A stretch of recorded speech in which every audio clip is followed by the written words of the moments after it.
We have a quorum. Any remarks or inquiries by the audience not pertaining to items on the agenda? First item on the agenda, ordinances and resolution, discussion possible action to approve resolution 2026-052701, amending the FY 26 administrative and workers' compensation insurance in the amount of $46,396, which is necessary to avoid financial loss or injury to person or property. Do I have a motion? Or is there any discussion? Okay, I have a motion. I'll make a motion. I have a motion. Have a second? Yes, I'll second. I have a second. Call for a vote, please. Huckabee. Yes. Hammond. Yes. Okay, motion carries. Presentation and discussion of the Mangum Utility Authority, City of Mangum, and all its related funds, established needs and revenues for fiscal year 2027, with emphasis on prioritizing funding and projects. First Okay. of all, did y'all have a paper copy of this? Okay, I did email it to you, so I did bring some. This is I'll take one. I actually left it at home. I printed it off. There's one, I think they got one, I'm so. not All right, used to- so, first of all, I wanna thank Brittany and Sarah, Chris and Steve. I think all of us kinda had some hand in putting this together. Obviously, Sarah was involved in a lot of the employee meetings. So her notes were very helpful. Brittany was very helpful in getting information to me so that we could get this all condensed and put together. I previously emailed you kind of the big deal, but I kind of want to start with the budget. So this is kind of presentation. So if we want to go to the next slide.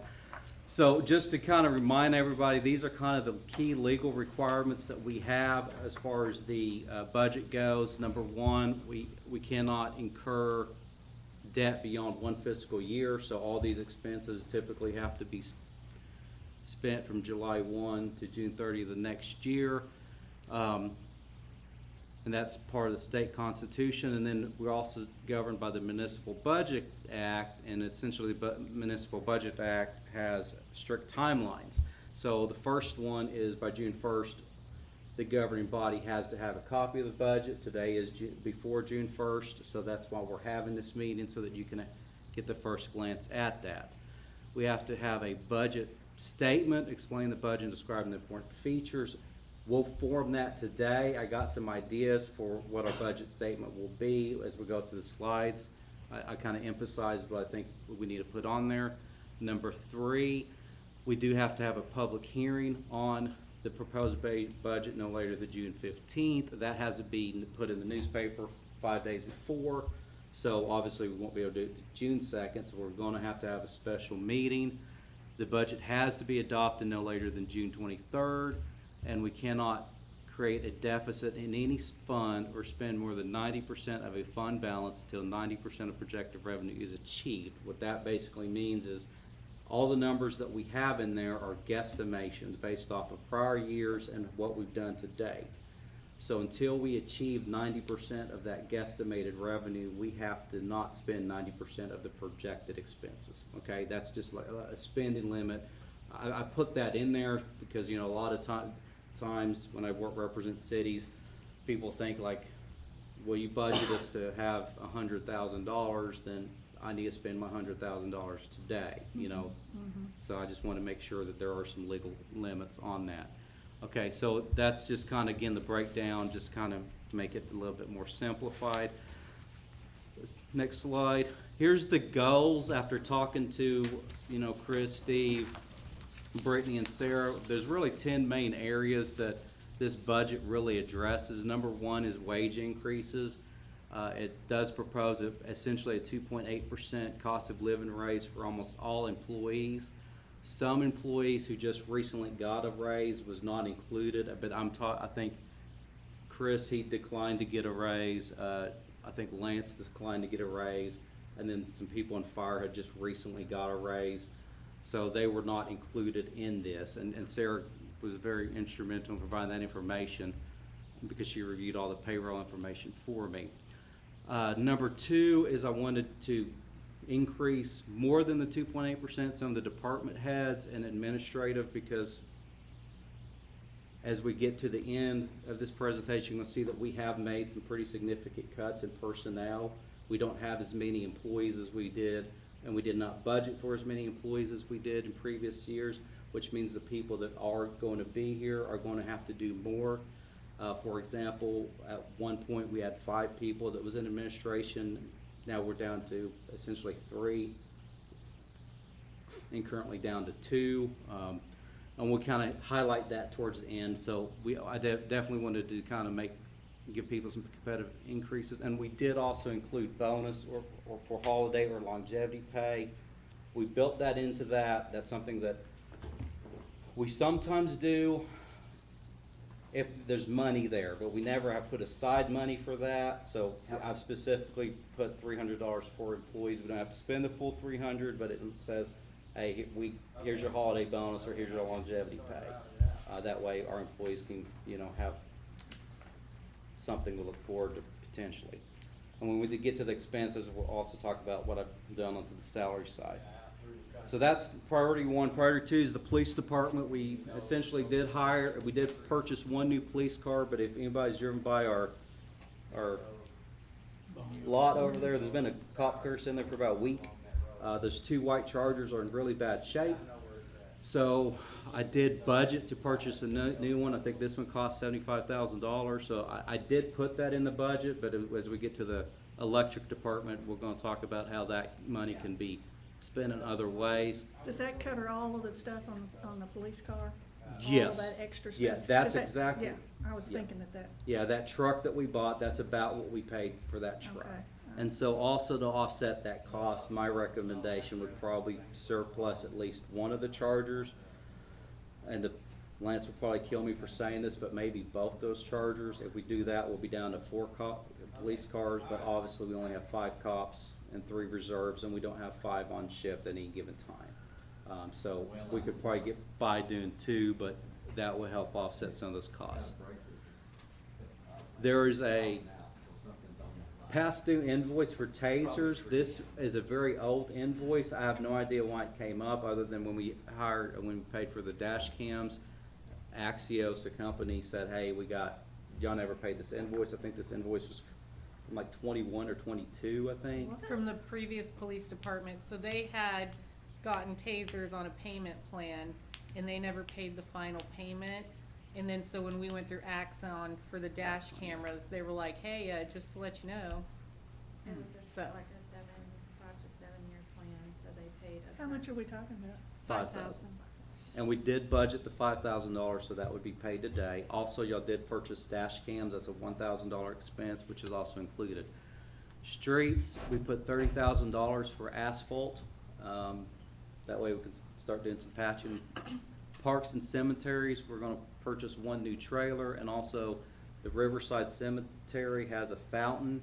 We're not gonna rehab the fountain and make it a fountain again, but I think Mike Kyle had some plans to maybe turn that into a garden or just a, yeah. And so he asked for about $3,000 for that, so that's in the budget. The library, Joe wants to replace the windows. We currently have $1,000 put in there. Obviously, that's not gonna cover the cost, but when we get to museum, we're gonna find a little bit more money there. Also, he wants to purchase new books, and also game room accessories, which we did put $6,000 to do that. Joseph, did you ever get your 6,000 for this year? We do not. So that has been restored. On the museum, Steve wants to put a new roof on that fire truck building, which is a small building behind the museum. Its roof is in really bad shape. He had it priced at about $4,000, $4,800, and there's 2 windows that need to be replaced, right? Is that shingles? I think it was shingles back the way it was, but the soffit fascia board's all getting rotten, it's all included in that. And we got some busted windows we need to replace, so if we don't replace the roof, it's gonna fall in. So It was not insured, so we couldn't, why, I don't know, but it was not insured. So we budgeted $11,000 to replace that roof, and then also get some windows for that, and any money that was left over from that $11,000 we could put towards the library to do those windows. That's kind of the plan. Code enforcement, Steve requested about $30,000 for nuisance abatement, so we put that in there. cut that pretty significantly because we hadn't really used that fund this last fiscal year, and Steve said he plans to be very active this year. So I wonder. Please get that stuff up. On the electric department, Chris stated that we need a new digger truck. He's priced those at around $200,000 to $220,000. I'm not sure. They're too, I've never been able to find a new one, and Gordon couldn't either. They're at least that, maybe a So- little more than that. So we budget $125,000 for that. I would recommend that when we apply for our REAP grant this year, just like we did with the fire truck, we used, which Steve's gonna probably throw something at me because he wants a front end loader. But use that REAP grant to help with the digger truck. And then whatever money that we save from that 125 budget could help go with the police car, just like we did the fire truck. So that would give us up to $245,000 to purchase a new digger truck, and anything left over from that could go to the police truck. Does that make sense? But that's, I think last year when I looked at our budget statement, we talked about potentially doing a bucket truck this year, but, you know, Chris was, he said that he really wants a new digger truck. So that's why I said the leftover funds to be used for PD car. Also, we're gonna put in about $25,000 to buy new utility poles. Can you only get one REAP grant, or can you get more than one? You can get one REAP grant per Per year. fiscal year, That's yeah. what I And thought. so you use it and you have to close it, then you can apply for the For next one. next one, And I yeah. think for equipment, it's like $120,000. Oh, that's a max. Yeah, for equipment. And then sanitation, they needed a new roll-off, so we budgeted a $6,000 roll-off for that. And then the swimming pool, Sarah stated that there needs some serious sheet rock work. She's been working diligently to get a quote, but nobody's called her back. Right now, we put $5,000 in there to do the sheet rock work. So I think Dirk said he'd volunteer his time and to do it himself. He doesn't have anything to do. So that's the 10 main things of this, what we're gonna try to do with this budget. Any questions over that? Like on the utility poles? Yeah. How many It's- poles is like approximately? 20, a truckload. Well, you get them in a truckload, cause you get them a whole lot cheaper that way. Depends on what you get. And it's weight, cause if you get quite a few 45s, you get a few 45s and a few 50s, then you don't get that many 35, 40s, and 25s. But you'll end up approximately 40 poles. I was just curious. Yeah. Yeah, this is basically one truckload, and Chris said we need a truckload. I told him good, because some of the towns, small towns that represent, wait for the big towns to order the truckload, and then they buy individual poles, and so. Yeah, we do. So some of my towns need some poles, so they'll be happy to hear Mangum's gonna get a truckload in.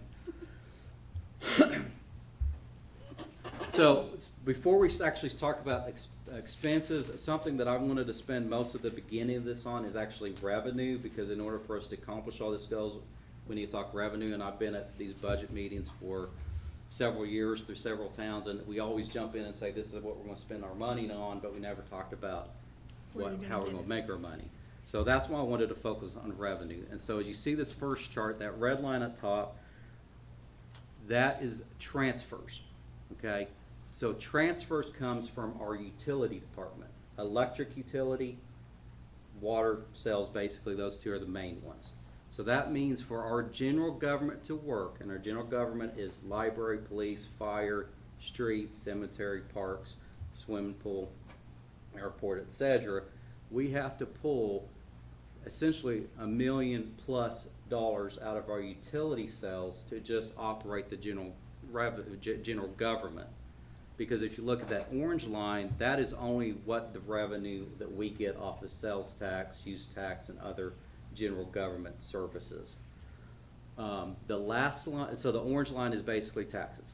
Sales tax, use tax, franchise tax. That bottom line, that is all other fees. You'll notice that I'm estimating a very sharp decline in other fees.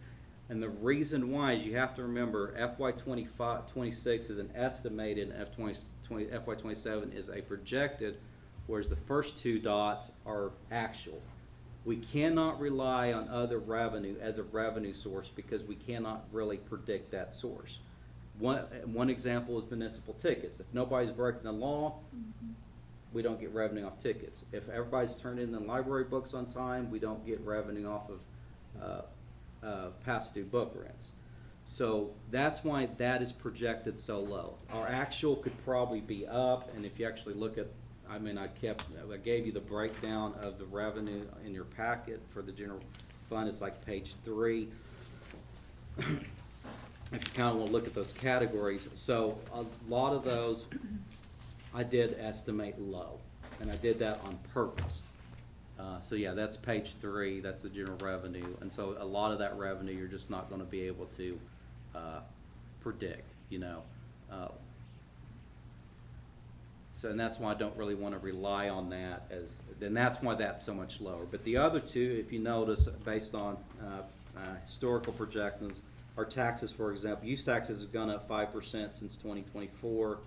Our, sales tax has gone up about 2.61%, so we was able to predict that trend.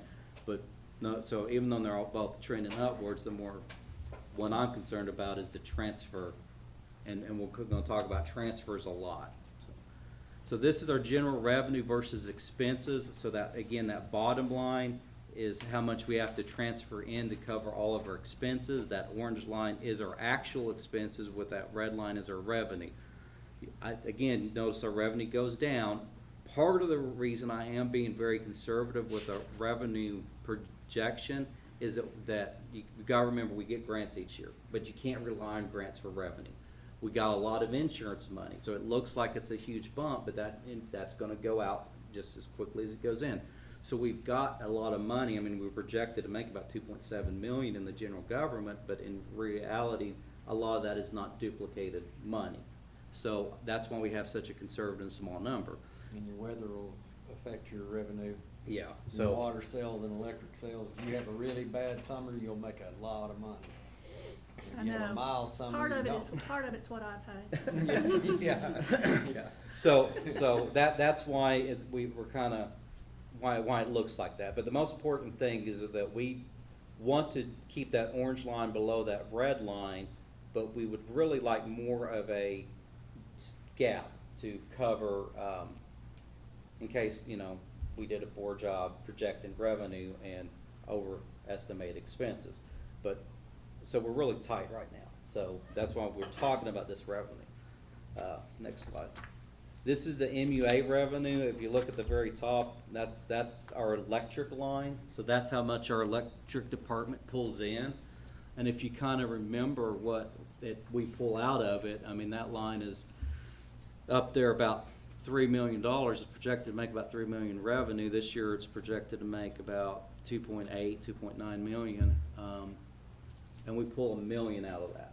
$1 million we pull out of electric to run general government. So that means we're making our electric department use only 2/3 of their budget. The 3 lines there at the bottom, that is the water's that top line, which is red, and I'm gonna show you a slide here in a second that's gonna make y'all nervous. The dark line is wastewater. The trash, you can't really rely on trash because trash comes in just as quickly as it goes out, because we raise rates on trash each and every year, and we just immediately go out and pay that out. Whenever waste connections go up, we go up. So that's kind of a wash. So next slide. Here's electric department, and I think something that you need to look at the electric department is, again, those transfers. And those transfers keep going up, but that orange line is expenses. So that's how, the bottom line is transfer, sorry. The very bottom line, that's how much we're transferring out of the electric department. The top line, the orange line, that is our revenue from the electric. That red line is our expenses. And so basically, we're barely making money on electric. We're barely turning a profit between costing to actually run our electric system and spending $1 million for general government options. We are squeezing our revenue source at this point. That is why we can't make huge infrastructure changes, because we are not having enough operating capital to actually do capital projects, because we are squeezed. Next slide. This one's scary to me because this is something that you don't notice until it's in the graph form, but this is actually our water And that top red line is our expenses. Whoa. That bottom line is our transfers. We have not made money, even though we own our water rights and we own our water distribution system, we have lost money on water the last 3 years. What? It's all the parts on this 80-year-old water line. Oh, yeah. So I'm having to replace them in my mom's, those cast iron in my mom's house, because they're so Yeah. old, they're, And that's the way they are under the roads too. So just all the leaks Mhm. everywhere. between the Yes. leaks have divided. Well, We do. the earth has moved in places. I've been on some of those where sitting on the pipe, one of them big ones up by the water tower, and you're like this, you're off. oh my God. Yeah, you know, it broke and we had to take this section out, you know, like 14 feet or whatever. And that's why it broke. The ground has moved and it's twisted that pipe, and the pipe's 80 years old. Mm-hmm. And so if you notice also, our transfers to our general government has gone down in the water department, which means our electric transfers had to go up to make up for the loss of revenue here. I mean, again, I'm completely wrong on this because I don't think we're gonna be able to stay within budget with water because we just haven't based on actual, so I'm being very, very optimistic that everything's gonna go right in water and we'll be able to do this, but we also, I think, cut some positions of water. We'll talk Have about we that in a used second. all that money that we got to repair the, We never got it. oh, we never got it? Yeah, because you got voted out, the next election, hired a new city manager, and he decided not to pursue that grant. What? Yeah, it was a $4 million lead line abatement grant. But, yeah, so we never pursued it. Who It got decided that? Phil Paxton. Oh. So- See, I had forgot about him. Yeah. And I'm mad now that you brought reminded me about Well, him. 3 months for the city Oh, manager. Yeah. gosh. yeah, so we ended up not pursuing that grant, so we missed out on that $4 million grant. Good. Wow. Huh? Because, I thought we had. because that was old. It was gonna go a new direction. Well, the new direction is bringing in new lines. Well, it was just the perception that, you know, everything the old people did must have been bad, so we're gonna do a whole new thing. Well, it is bad whenever you get old like me, your knees hurt. You get old and it needs to be replaced. So, I'm not Yeah. trying to hold, but, so what can we do to go back after that again? Well, that one was a Biden era grant, and Mhm. that's been exhausted, but I got some solutions towards the end of the presentation. Okay, good. But again, what we need to do is we need to make money on our water. Yeah. Because we can't keep losing money on water, because again, that means We we're going. sell a lot of water to Reed Water, Yeah, and a lot. we give them, well, We give Reed a lot of. well, water. we sell it to them, Well, but I know. we sell them at a lower rate, but. Yeah. So if you go to the next slide, this is the MUA revenue versus expenses. Again, 26 was an anomaly because we did have about over $1 million of insurance money that's just gonna go out. But if you notice in 24, it was super tight. 25, we had a little bit of breathing room, and then 27, you know, I'm projecting not to have much breathing room as well. And again, that bottom line, I wanna keep drilling this into your head. That is how much we're pulling out of our utility company to operate general government. So you're talking about a huge Is amount that of the- is it- transfers. Which one? The bottom line is a Bottom- transfer, so it's transfer. well over, you know, about, I mean, a lot of money is having to be transferred out. It's, in order to keep the general government running. So if we go to the next slide, we're gonna do, there's only 5 ways to raise revenue, and these are the 5 ways. We can raise our population, we can raise rates, we can raise taxes, we can raise fees, or we can cut expenses. But when you go look at the raised population, this is Mangum's population from 1980 to present. Our population's declined about 5.59% per decade.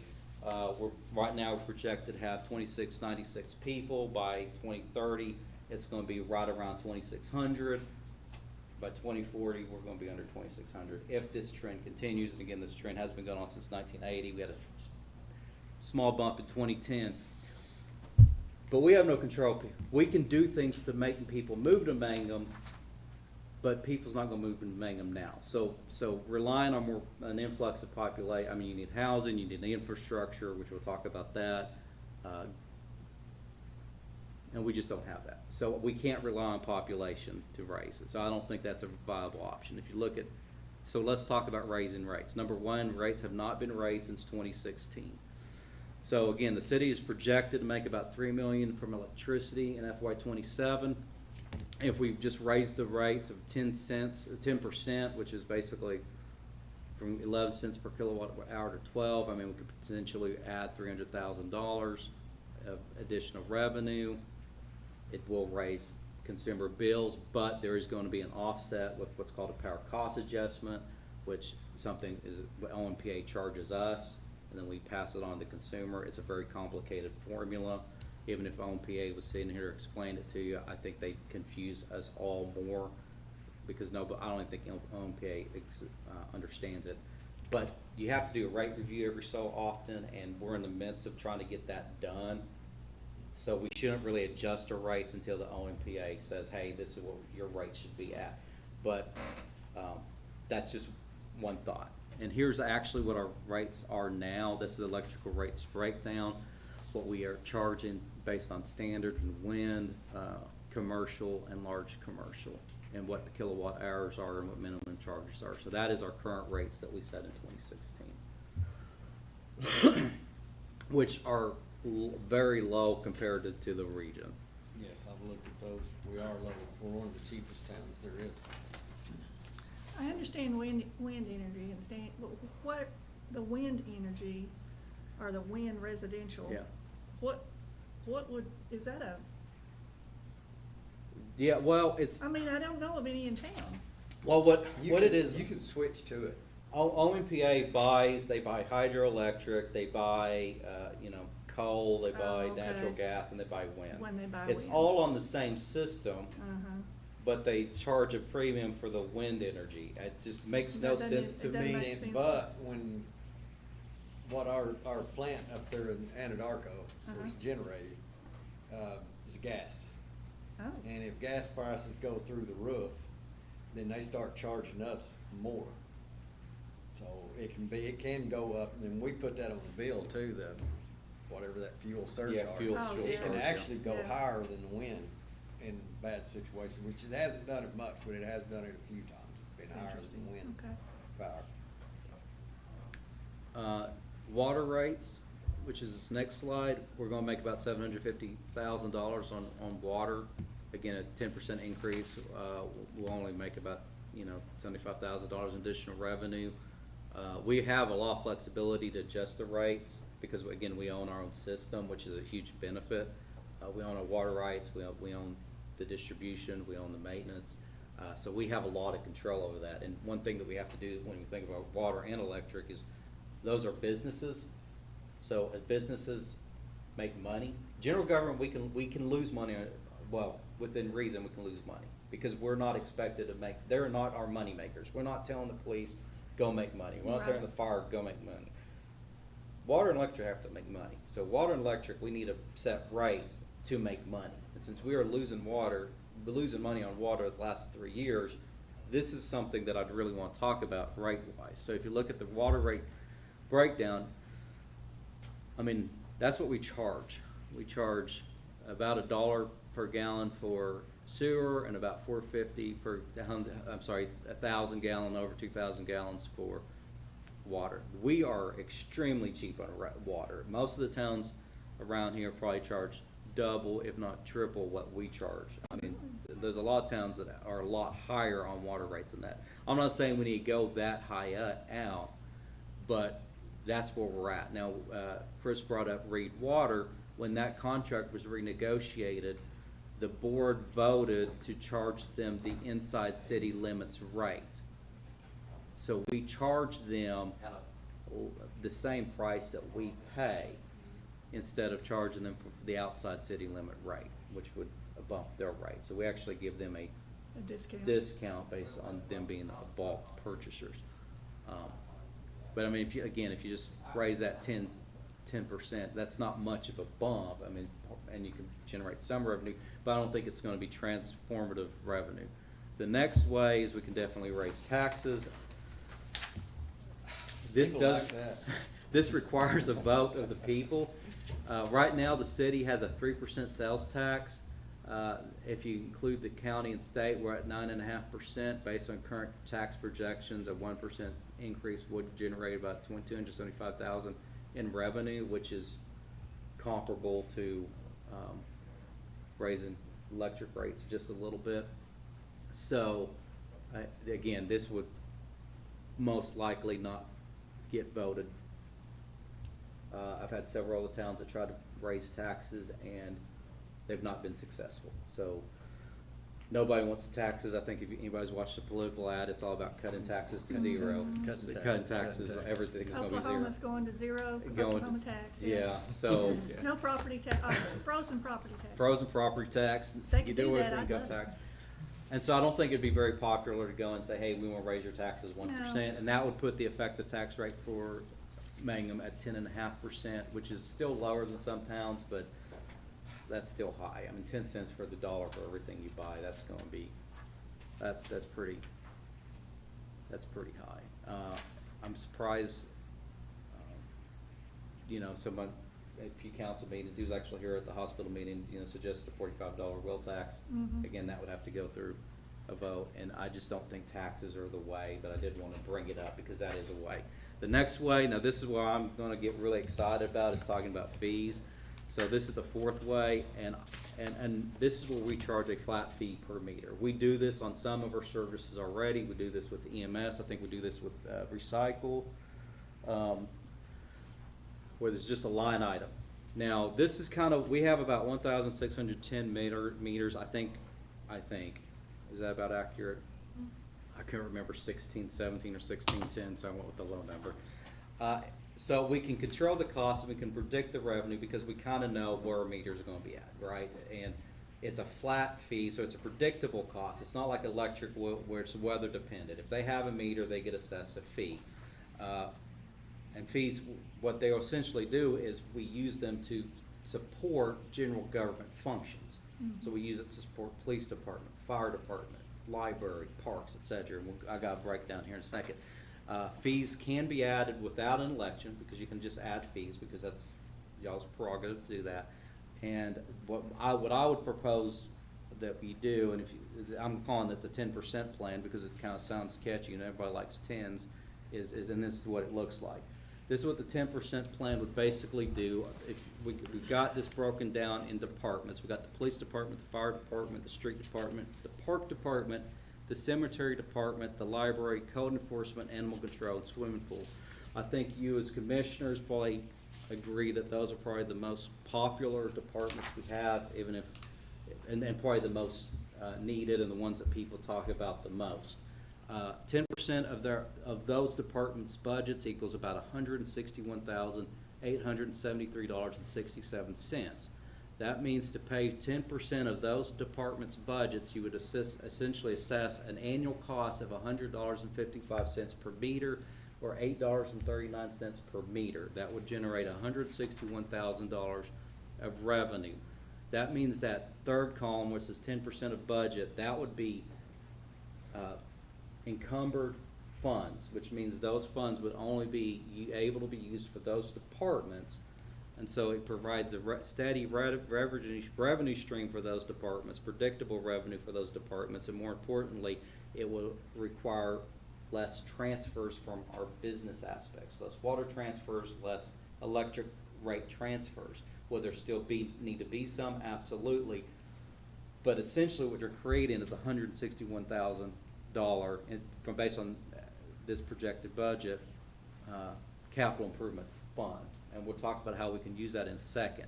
If you decide, well, what does the full general fund budget look like? Well, that would generate for $12.38 a meter, or $148.56 per annual cost. That would generate about $240,000 of extra revenue, $250,000 that would be sitting that the MUA can hold on to.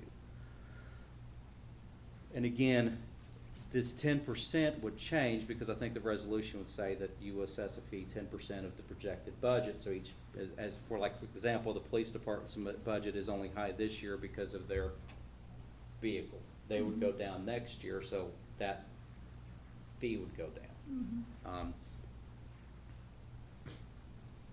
But that extra $240,000 that we could generate if we, we'll talk about that, I think, later on. But I think that's the quickest and easiest way that this commission can actually get extra money to actually do capital improvement with. Because we don't ever budget for capital improvement, because we have to budget for replace and maintain. That is all this town does. This is all this town has done for years, is we replace and we maintain, because we have no investment for future projects. We fix leaks, but we don't, and we replace vehicles, and we replace poles, and we replace broken down cars, but we're not doing anything extra. We are basically budgeting what we can and spending it just to operate for this year, and we have no longevity put in place. This, for less than Netflix per meter, will help create an actual fund to do the big projects that this council always talks about but don't have the money to do. The biggest pushback you'll get from this, Sarah actually brought this up, is people that own more than one meter, because that was a big deal with EMS. I think EMS is different. EMS, you know, if I own 3 houses, I'll really need an ambulance for one of them. But if I own 3 houses in town, I need roads to all 3 of them. I need water to all 3 of them. Well, one of the things though is if you're on storage, you don't get that EMS fee. So I own 2 houses in town, but I'm only allowed to have one on residential.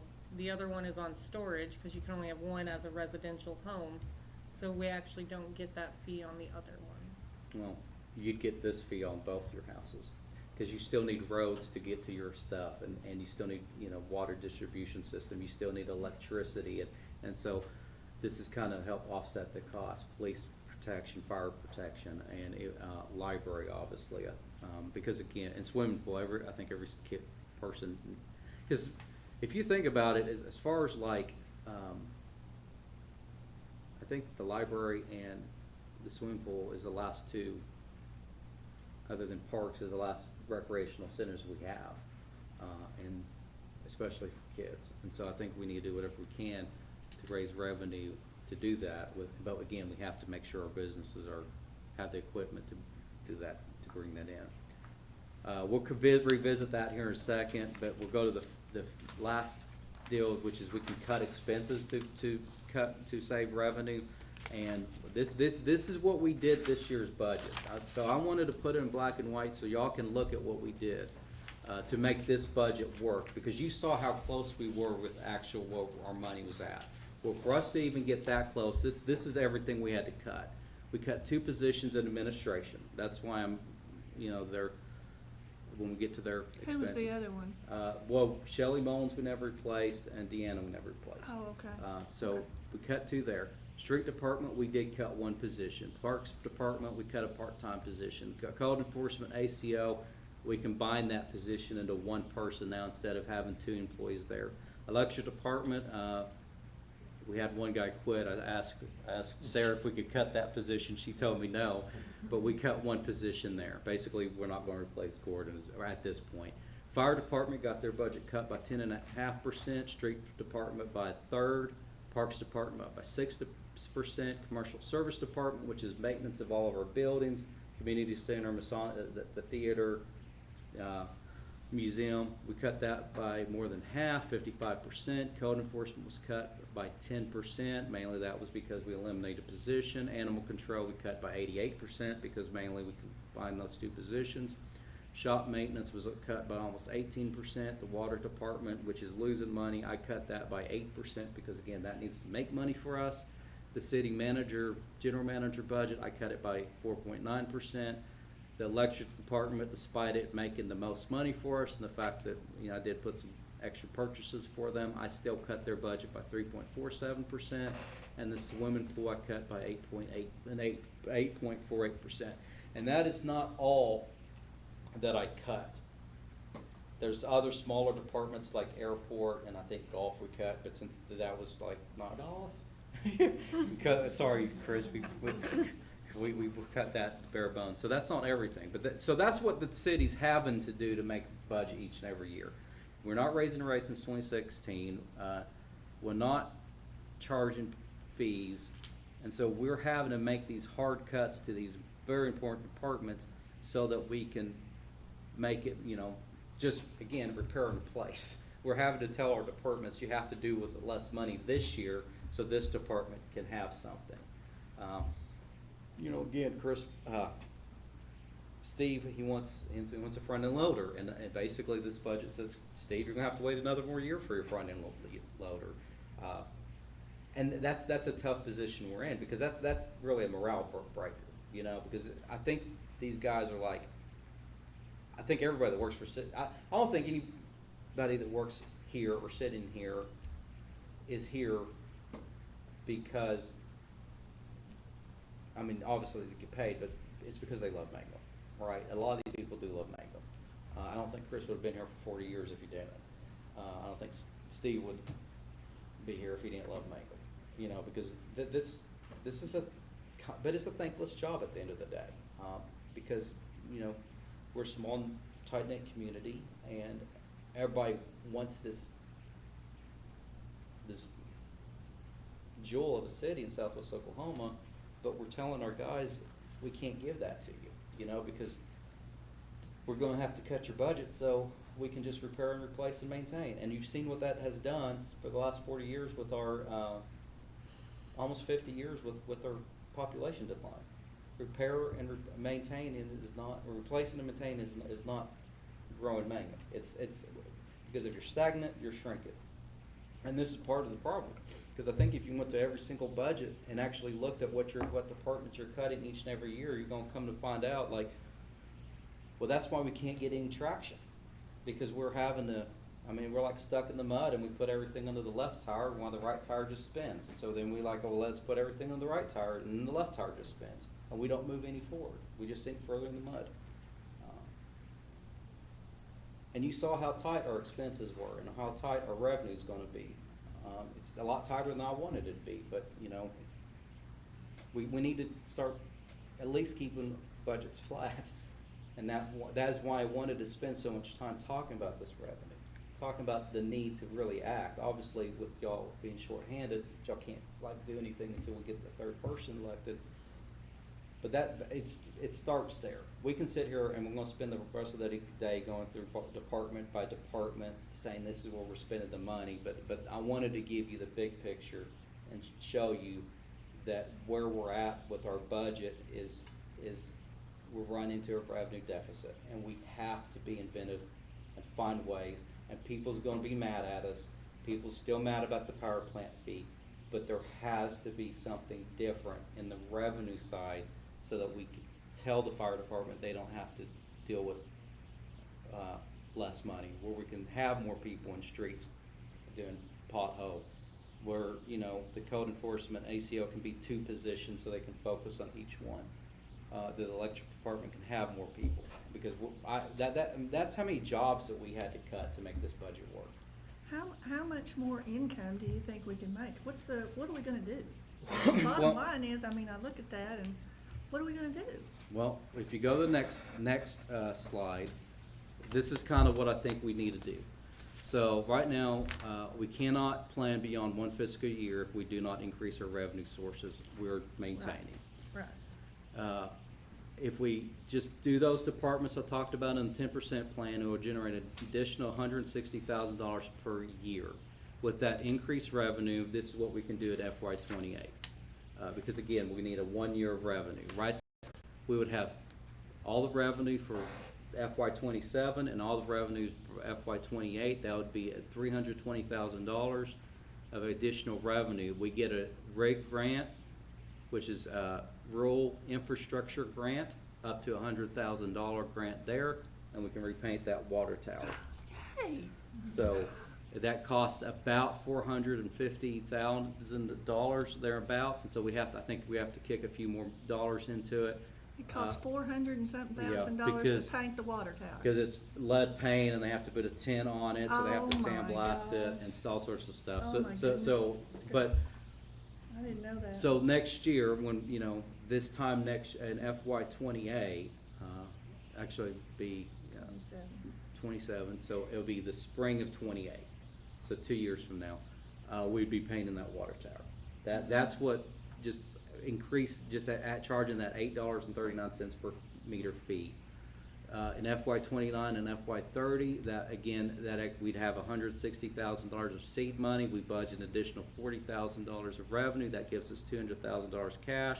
Then we can seek an 80-20 grant to get $1 million grant through like the EPA Safe Drinking Water Act, a USDA, Oklahoma Water Resource Board, again, a rural infrastructure grant, several other different types of grants that are 80-20, which means you have to present 20% of the revenue and they give you 80% of the revenue.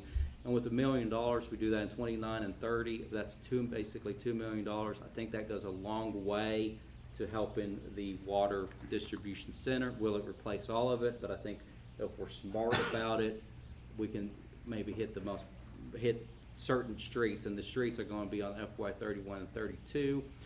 Which again, we take that $60,000 of extra revenue plus the $40,000 of budgeted revenue to seek more infrastructure grants to do major road repairs and resurfaces and these are the roads I picked: Colorado, Pennsylvania, Oklahoma buyers, which are, I would consider the major north-south roads, and then Taft, Madison, because elementary school's on Madison, Hayes and DePoke, because that's gym and high school, Jefferson, Lincoln, Grant, because that road goes to the football field, and then Church Street from Lincoln to the football stadium, because we don't really have a good solid north road that goes in the football stadium. And so we get grants so basically on FY '29 and '30, we focus on underground infrastructure in those areas, and then by '31, '32, we focus on widening those roads and making those roads nice. That will free up our REAP grant each and every single year, because the REAP grant is non-exclusive, and so in the REAP grant we can then use to purchase equipment like the front end loader or department vehicles, etc. So we're not burdening our REAP grant every year to replace. We're saving enough money that we can go after the bigger grants to fix the infrastructure, and we target these areas so that Mangum has solid north-south routes that's more than just Lewis, Tittle, Lincoln, and Pennsylvania, and solid east-west routes. And the reason I picked these roads is because if somebody's coming to Mangum out of town, where are they going to go? Yeah, well, they're gonna see those are the Go down main the main roads. road. They're going to go down the main roads. They're going to go to the football field. Mhm. And if you're an out of towner, if you're coming to the football field off Lincoln, you're driving down back alleys, Yep. and then through fields, Yep. and then Grant, so that's why I picked these, because these are the roads that people's going to use, and it at least gives us a blueprint, because that Mangum's an elephant, and we have to eat an elephant one bite at a time, and so I just focus on the ones that everybody in Mangum that has a kid in elementary school is going to drive down Madison. Everybody's going to, has basketball kids are going to go to the basketball gym. Everybody that goes to high school, we got a good high school road there. So that's kind of what I think we can do if we just raise that $8.39 fee, because again, that is money that the MUA is not having to give to the general government, is money that the general government is collecting. So their budgets aren't being cut because it's being supplemented by this 10% plan, and so we take $160,000 less money over here to do these major infrastructure projects. So that's kind of what I would propose our budget statement be, now that we're at the end of that. Any questions over that? Can't imagine how long it takes to go through all these departments and figure out all this stuff. Thank God for Cory. I mean, and I'm not just saying this, thank y'all, all y'all. Thank you. Yes. Yeah. I mean, I know y'all have really picked it up. Cory gets most of the credit. I just supplied some numbers and he made Right. this beautiful presentation. I mean, just We'll having a just plan. adjust as we go. Just That's all having you a can do. plan is exciting. Yeah. I mean, That's what we've done for years, is we just do the budget, and then we go over here and we go, okay, here, let's go take this, blah, blah, blah, blah. That's what we've always done. You know, you can also even, with those streets that you labeled, I mean, that's also all the downtown Mhm. streets. So you can label it as bringing the square back up to, starting, You get people to the square. Yep. yeah. Well, and this kind of gives me a thought, because, I have several people like, why can't I try replacing the streets? Why should, but if I can kind of tell them this is what our plan is, maybe they'll calm down a little bit, Yeah, and I think, anybody is willing to move forward if there's hope. But when there's no hope, we have a hard time trying to move forward, because you're like, what's the purpose? Well, I'm curious, what on the people move, our population, it's almost like, so the average per decade is 5.5% Yeah. decline. So So that's almost basically the cut, all these apartments we're able to cut, it goes with that rate, Mhm. basically. By that percentage. Yeah. Those people need to quit dying. Yeah. Well, also the goal with the infrastructure plan is like, you're driving through town, you come to Maine right now, you're like, it's like, why would I wanna move here? I just got transferred down to Surfer Space, why would I wanna live here? But then as I drive to the schools, I drive to the football field on these nice roads, it's like, this is kind of a really nice town, they've really got these nice little, and I feel like that will attract, because people that go to Altus Surfer Space, they don't live in Altus always, they Well, it's bleed out. cheaper here. It's And cheaper that's here. what they wanna do, they wanna find a cheaper place to live. And so that's what we kind of offer, but and then you look at the number of people that have, built houses out in the country.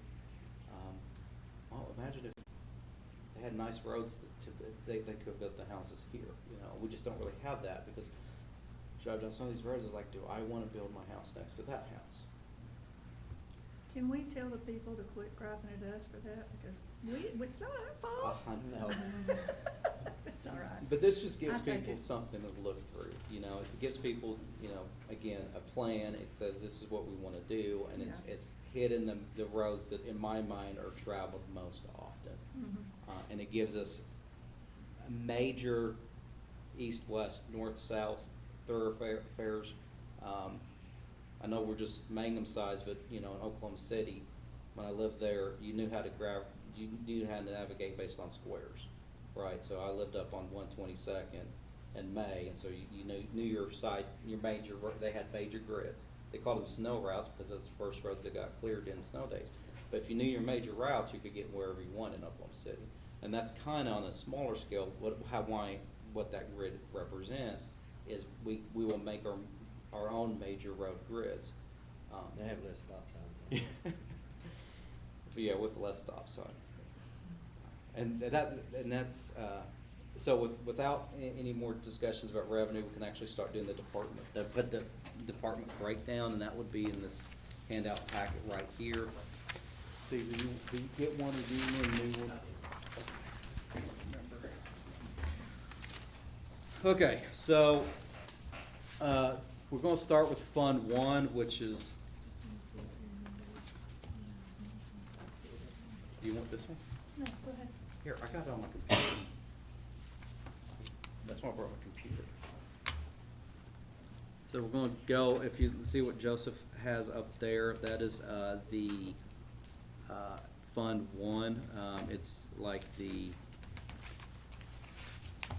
probably, says City Commission at the top left. So just, General. yeah, so just keep flipping. It's like page 3, I think. Oh, It's Thank you. your 5th page in. Page 5. Okay, so that's where our, that's where it all starts in.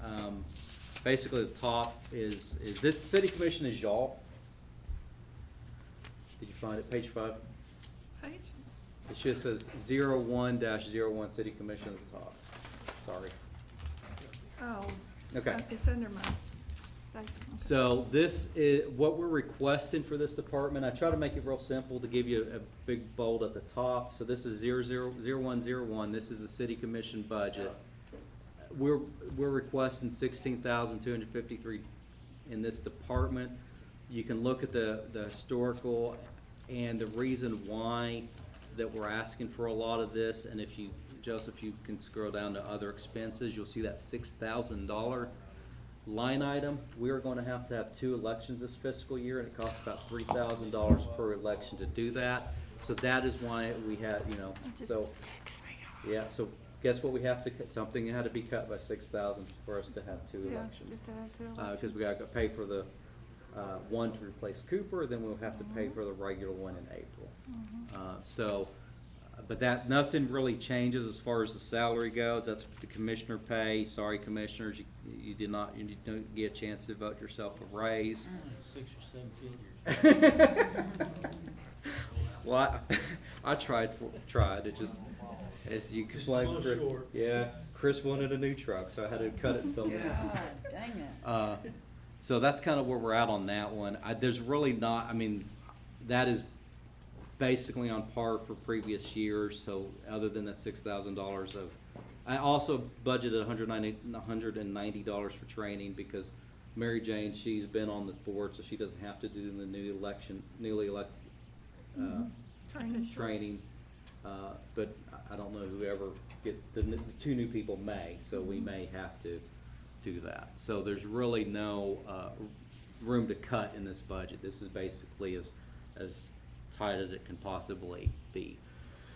The next budget is administration. This administration is sky high this year, and there's a reason why, and you can blame Sarah for the reason, and it's because of 2 line items. Number one, where you see liability, it's line 30, Joseph. If you look at that, liability property insurance, we're budgeting $200,000 for that line. What we have been doing in the past is we've taken our insurance payments and we've divided it between every single department.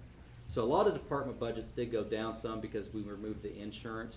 And the reason why we did this is actually because it makes it easier on our people that have to pay the bill because they have one line item that they can see how much money's there, and then they know, instead of having to say, okay, I'm paying this bill, so I have to put this much on this department, this much on this department, this much on this department. She can just go to there and apply that one line item. So $200,000, and that is our insurance, that is our building, that is our fleet, that is our everything. 200,000? Yeah, it's about, I think it was gonna be about $185,000 over all the departments this last fiscal year, and we are anticipating it going up because insurance only goes one direction. Oh, and yeah, that is up. for sure.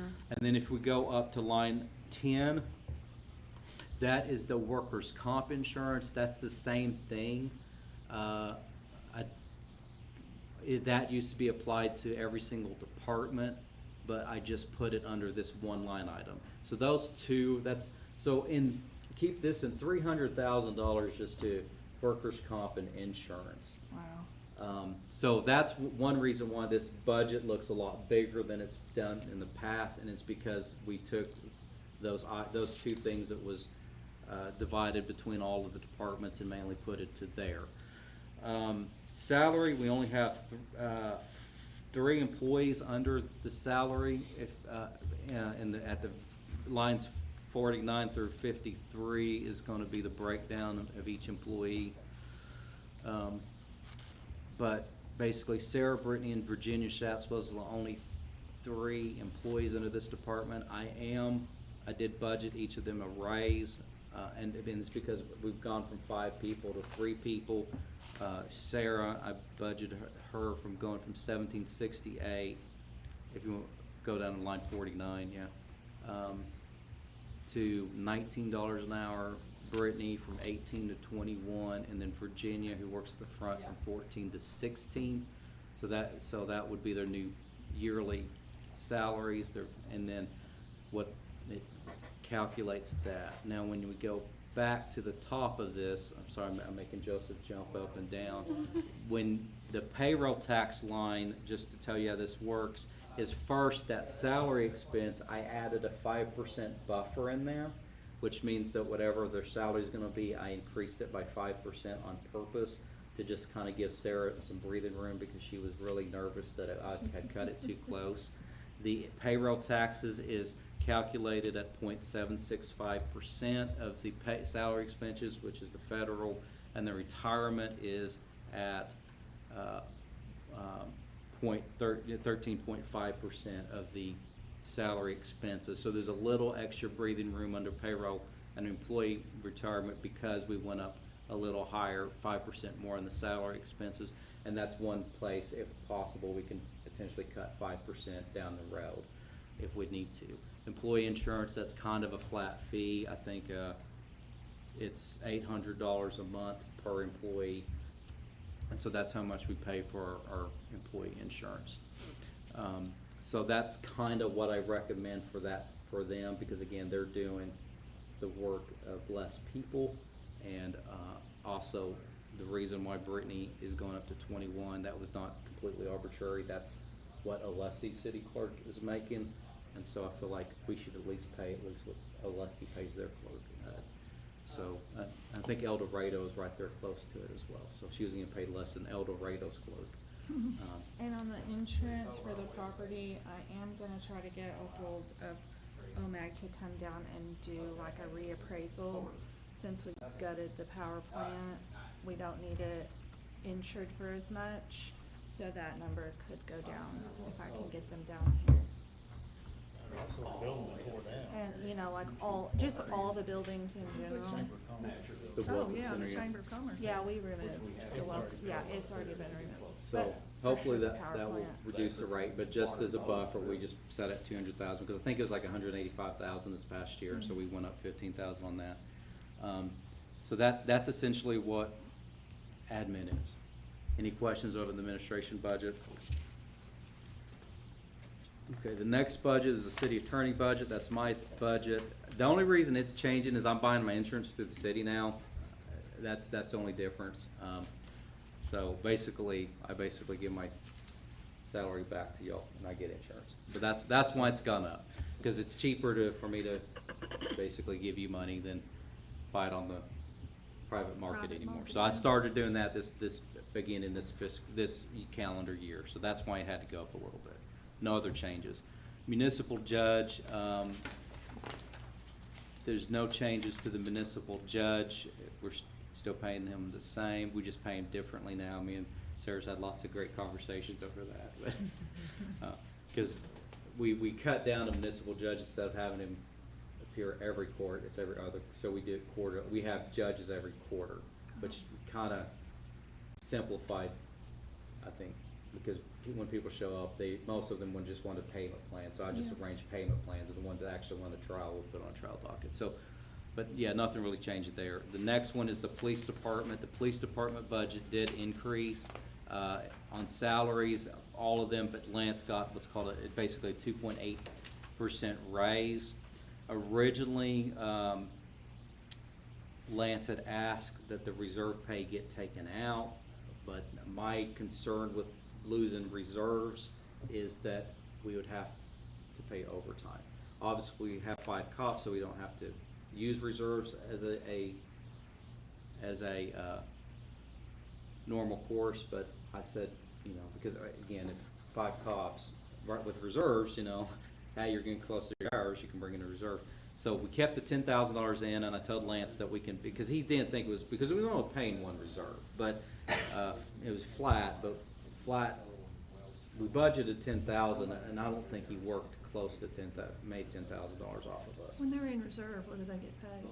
$15 an hour is in reserve. We're keeping that the same, and I basically told Lance that we can keep the 10,000 in and pay all the reserves, but the reserves would be on a pretty tight 222-hour limit. So Curtis Spencer, he doesn't work a whole lot.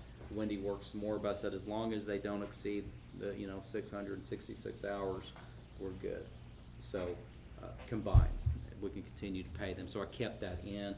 All the other cops, but Lance got a 2.8% raise, because I don't think the PD's gotten raises like their base salary hasn't gone up in several years. Because that's another thing about that. We have to do cost of living, right? Especially with inflation right now, 3.8%. So these 2.8% raises, which is the cost of living for 26, isn't even keeping up with inflation. But that's all the officers. That's kind of the change. That's the difference. So, any questions over that? And then as far as the department goes, again, made the same 5% salary adjustments. I took workers' comp and insurance out because we put that in administration. Everything else more or less stayed flat. I did keep training kind of high because I didn't know how much the chief training was going to be because Lance didn't go till this month and we didn't have that numbers yet.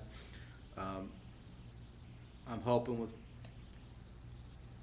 getting rid of the repairs and replacement costs will go down. Ammo, so there's nothing other than the $6,000 of capital improvements, which again, 5,000 of that is for the tasers, 1,000 for the body cameras, and then the $75,000 for a new police car. I mean, their budget has basically stayed the same. I did go up slightly on fuel and oil, mainly because gas prices are higher. And then that $100,000 professional fee that you see on that line, that is actually what the PD pays the county for dispatch services. So that's where that comes from, because originally I put that at 0, but I had to put that back in there. I was like, we could cut $100,000 here. Then I was told I couldn't do that. And just to kind of let you know, before we're going any further, when you look at you see the budget, that's what we put on the FY26 as 3 columns. That first one is how much we budgeted. The second one was the as of 4/30. And then that third column that estimated, what I did was annualized it, which basically means I took the 4/30 column and then I basically stretched it to say if we spent the same money consistently, that's what we would estimate to spend. So, like for example, if everything stayed flat for other expenses, as he has highlighted, we would estimated to spend $484,000 out of this budget compared to $551,000 budget. So that's kind of where that estimating come from. So the police department, from a budget point of view, is doing very, very good, and actually is probably going to be under budget. So, and then so they are getting an increase, but again, their increase is only going from $551,000 to $602,000, which means because I redid the salaries a little bit and how much we're keeping in salaries and insurance. Because if you go back to that, go up to the top. I just want to show that. If you look at the salaries, scroll down to the totals on that. So we budgeted $397,000, but I mean we're probably only spend $321,000 on that, and so you can see that we're actually spending less in salaries than we budgeted, and that's where a lot of the savings came, because we had overestimated the salary column, and I don't want to say because we were hiding money there, but it's because gave the department a cushion. So I still kept a 5% cushion there, but that was one way that we was able to get these numbers to work as well. So again, Sarah may have a heart attack come January, February next year because I cut it too close, but I just wanted to kind of give you the update on that. The fire department's that next one. The fire department did cut the most, and because if you go to their total expense line, go to their line 46. If you go to line 46, we budgeted the fire department to spend $432,000. They are projected to spend $530,000. So they was over about $130,000 here. Now, what that does not reflect is the fire truck, because the fire truck I found out is in a completely different department. But it makes no sense to put $120,000 under this department, but anyway, so that's why the police car is in their budget and not in that other department. But we did buy we had to come out of pocket somewhat for the fire truck, because the REAP grant didn't cover all of that. So the fire department was over more than just the 530 projected. And I'm not trying to pick on the fire department, but the big items that they got was like windows and the roof and stuff like that. So again, I'm not trying to pick on them, but I'm just saying that back to what I said there in the revenue side, some departments will have to do I with. gotta go. Okay. He's up there on that line, and he's got it cut loose, so we'll save the outage 30 minutes while we get the stick putting that in. Well, hurry back. You want me to wait on you? Hey, plenty to Hayden, he's the only thing we got. Well, Well, he's not the only thing, but he's well, basically the only reliable one we got Thank you, Chris. there. well, hopefully back by the time I make it to the electric department. Oh, it's all right. Working on that. You can tell me Hayden tomorrow, fill Stevens. me in. Okay. And I'll talk about salary. Okay, that's fine. That's this year. The fire department say, okay, you know, you got a lot of money this fiscal year, you're gonna have to deal with less. And this is just a reality of where we're at with it. But we did, go in and I did calculate a 2.8% raise for all the firefighters. Which, you know, again, that's kind of what my goal was, to try to provide at least a 2.8% increase on salaries. Any questions of the fire department?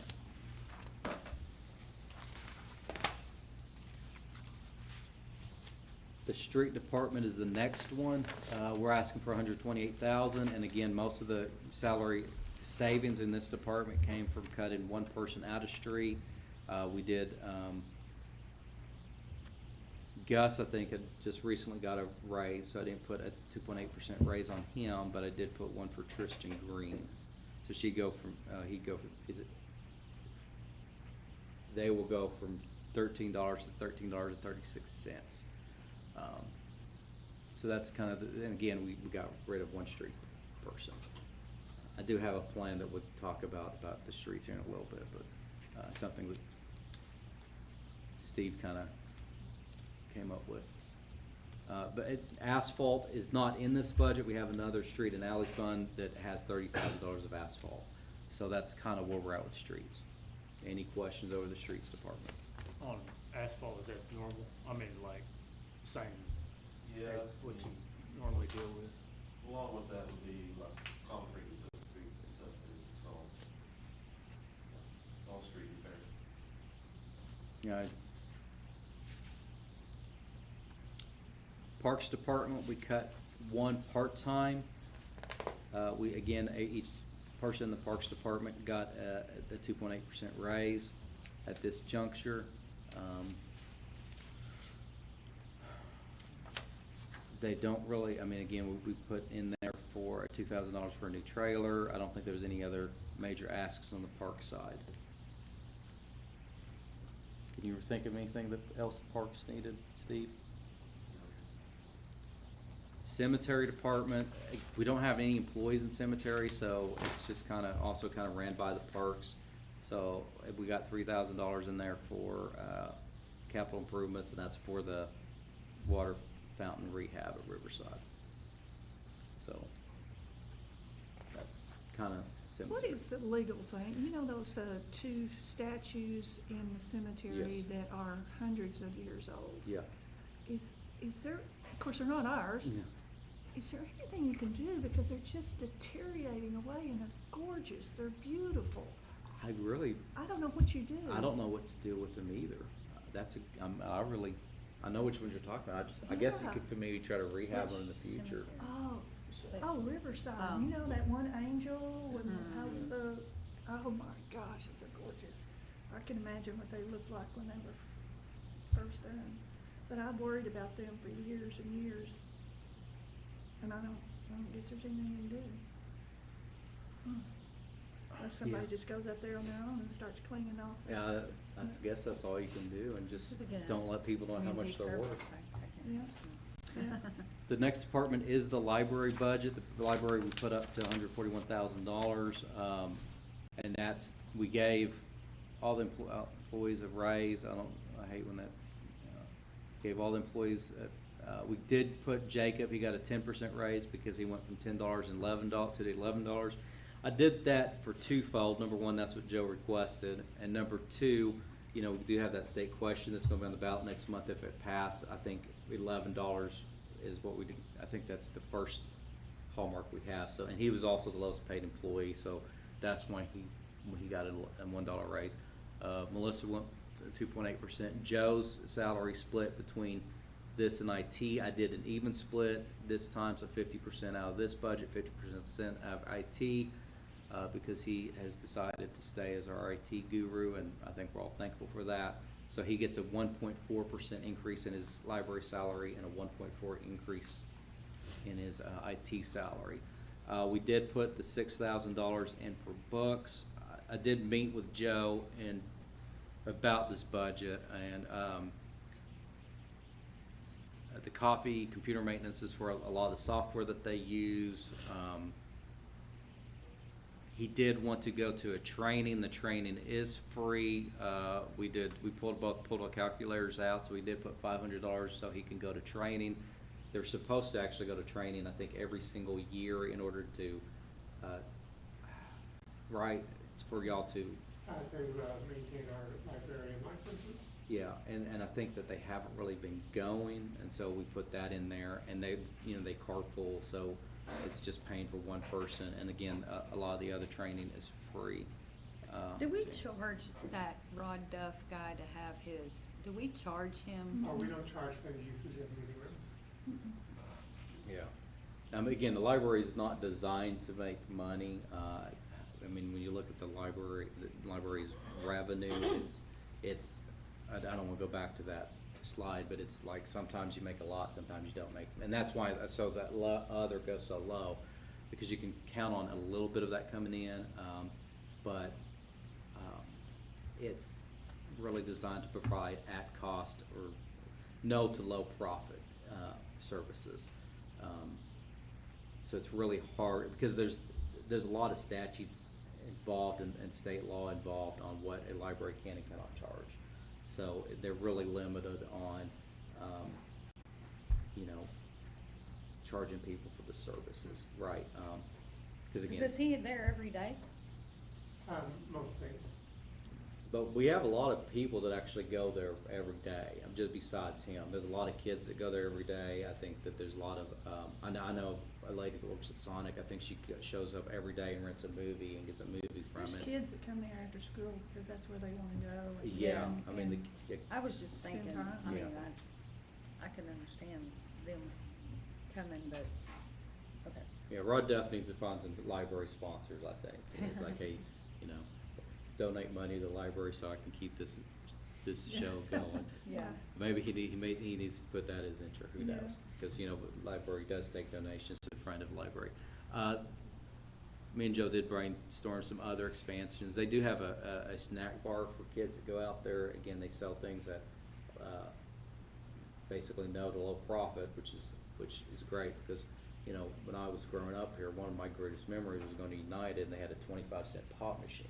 So you just ride your bikes down there, put a quarter in, and you got soda. And we don't really have anything like that for kids anymore. And so, talked about potentially putting in a vending machine for snacks, and because they sell it, but how it's set up, and Joe, correct me if I'm wrong, is most of the snack bar's in the game room, which is the basement, and it's really difficult for people.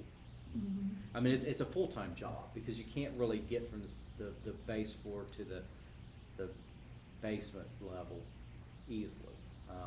And so if I put in vending machine, that would help, police honesty a little bit better. So I'll just put it that way. So that's something that I, so I think we can make some improvements there to potentially, and the city does not actually buy the snacks. The snacks are provided and purchased by the Friends of the Library, and so it's kind of almost like a revolving fund. So they do the snack bar and drinks, and then whatever money, again, They whatever buy it, small refill profit, it. they refill it. So the city doesn't make any money off of it, but we don't have to spend any money, and it's really one of the few places in town, and I just know this because my kids buy snacks there, that a kid can basically take $2 and still get something to eat, and a candy bar and a soda. So it's a really nice treat. I mean, you go to down to Love's, it's $5, and so I guess the nostalgia part in me appreciates that our children, especially considering we are in such a low impoverished area, that they still have that low cost option. So Joe, since you're here, was there anything else in the, I mean, in your budget? This would be the, because I got it pulled up. But I think these are the same number. I think I'd changed it as we talked, so Yes, we originally had, you can see here, we had a large cut to our budget in the previous year. And while it doesn't seem like we got much, increase in the, new budget, we have to keep in mind that our insurance costs has been, moved over into the administrative side. So, our budget would have been, about $7,050 higher to cover that, if it had been moved over into administrator. So we've gone a pretty big step up from the previous year where, our book, computers, and office supplies budgets were zeroed out.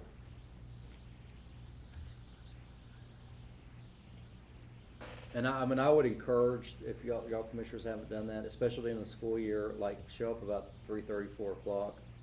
I mean, there's, and you'll see how many kids actually use that game room. I mean, and Mary Jane, you could probably even attest to this, back when the Methodist Church was doing I mean, because the kids are hungry. Project Transformation? Yeah, the kids are hungry for that third space. Oh, yeah. And we don't have that. I mean, we have the library and the swimming pool, and so I think what we need to do is hold on to those as best we can. Do you have a lot of numbers in the summer? The summer is our busiest time of the year. Today, before I, came to this meeting, we had, 11 or 12 kids in the game room. Wow. And there'll probably be at least, 3 or 4 more that come in throughout the rest of the day. Cool. About to kick off, or they maybe already have their summer reading program. Yeah, our summer reading program starts on, June 1st, and we'll see a big spike from that as well. So, there's no more questions. The library, we'll go to the community service department. The community service department is a very hard budget to predict because we can't predict repairs. Me and Sarah went through this one, and we basically cut it to the bare bones, and this is best case scenario. So this is one of those situations that we can be wildly off. One reason why our facilities repairs was so high this past year was obviously all the roof damages and, you know, stuff like What's that. not fixed right now? Sorry, changing the subject, Steve, with the, roofs. What's not done The now? only thing that haven't got done is the downspouts at the museum. Oh, okay, okay, Everything else is done, okay, as far as roof repairs. yeah. You don't want to go through the whole list and watch my. No. No, I'm just talking about the roof and insurance money, yeah. So, again, we kinda cut it bare bones. That's basically the bare minimum. Again, we kept $11,000 at the museum in order to, do that roof and stuff like that. So hopefully everything will go well. But, you know, another freak hailstorm or high windstorm and, you know, that amount could shoot up again. So it's very hard to predict. So I did my best, but I'm just like letting you know that that's why we have to build in that reserve somewhere and because of things that we don't see. Infotech, this is the computer stuff. This budget's other than Joe's salary, I think this is basically almost identical to last year. I don't think we made any major changes to it. What You about went- code enforcement? It's 2 Sorry about that. pages. Sorry about that. Code enforcement, I apologize. I had already switched on my screen. Code enforcement, again, we combined this with ACO, so we did save a little bit of money there. So we had to use less payroll taxes, less employee insurance, obviously. I budgeted for $15 for one employee. It's not a filled position at this point, so this is definitely something we have to find, and I'll tell you why it's not filled when we get to another department. But nothing major other than nuisance expense. We put $30,000 in there.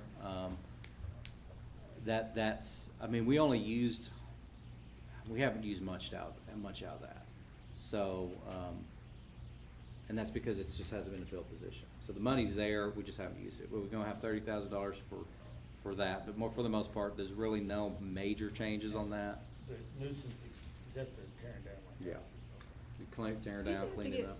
training for that? If you, like, if we hire somebody, are they supposed to be trained? Well, there's classes they can go to. I would Okay. recommend that they at least start to do that Yeah. course, because there are, I mean, it's a very convoluted Yeah. procedure that they have to follow, especially to make sure that they get a valid lien on the house and stuff. Oh, yeah. And also because they do write tickets, so they are affecting property rights. Oh, okay. I wanted them to know what they're doing. I mean, Yeah.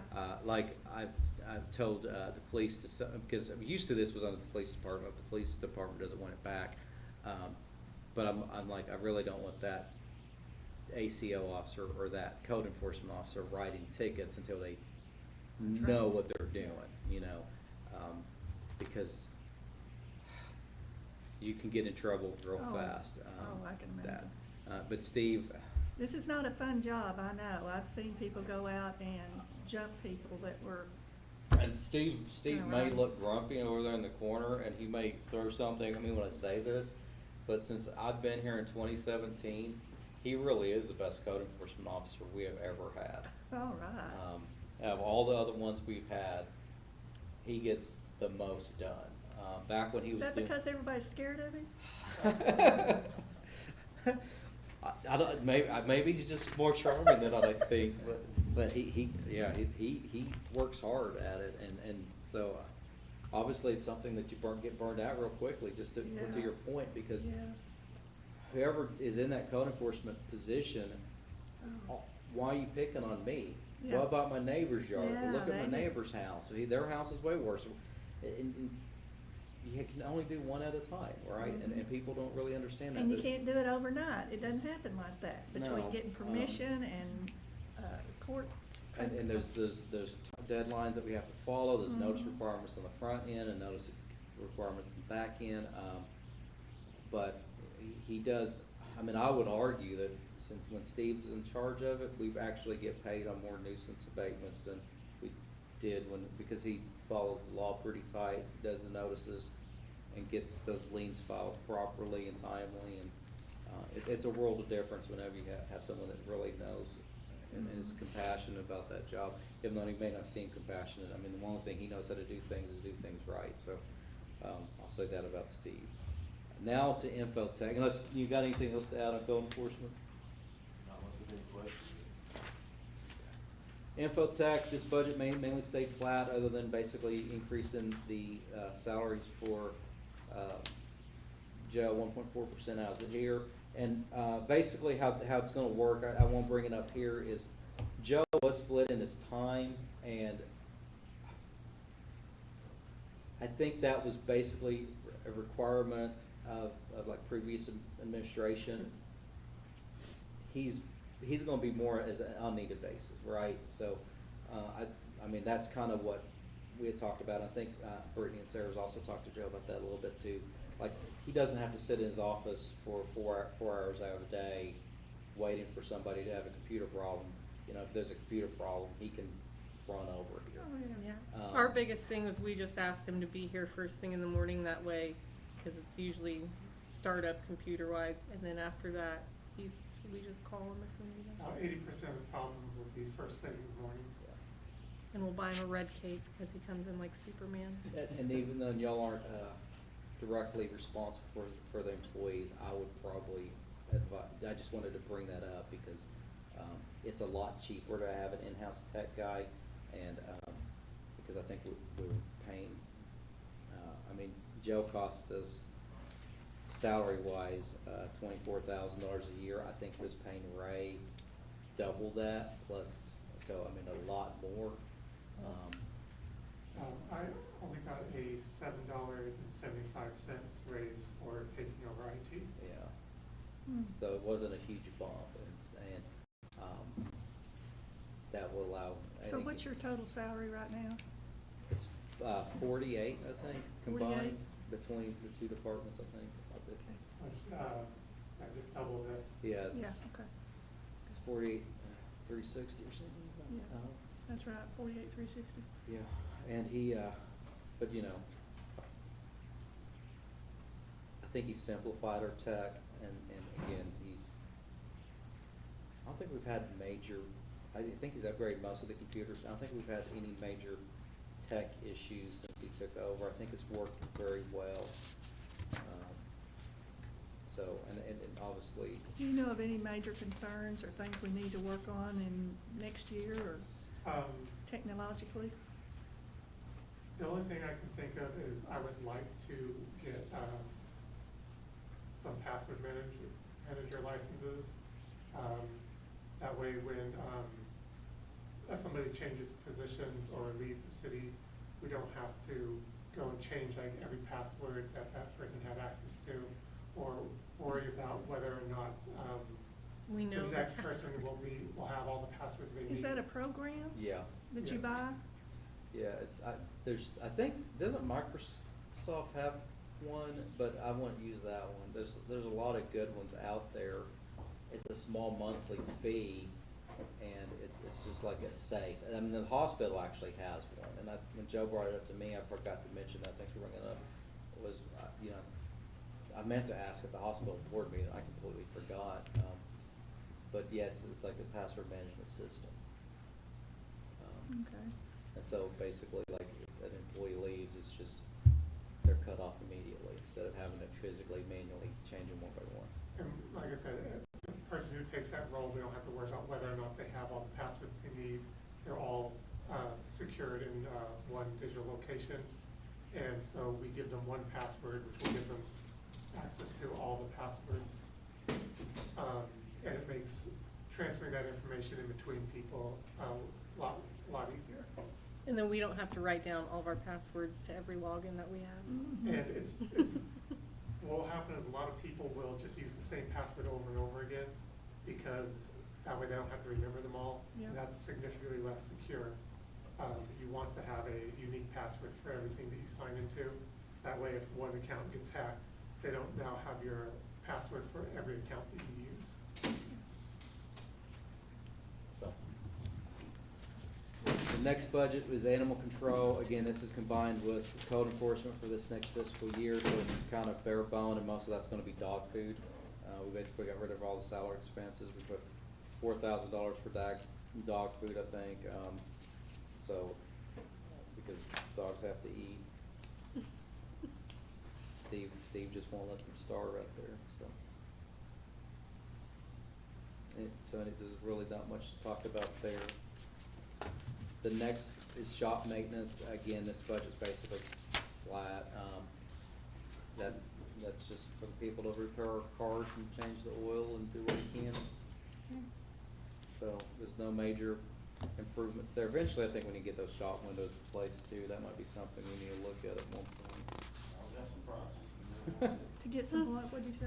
The shop windows. Oh, yeah. Yeah, they may need to get replaced at some point. They definitely do. Yeah. We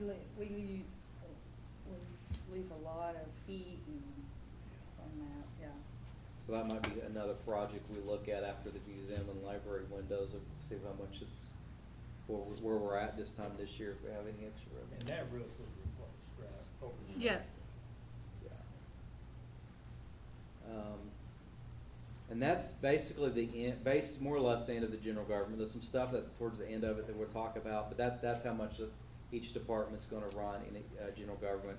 And I kinda, this one, shop, again, he's gonna get, a 2.8% raise too, so we got one person in that.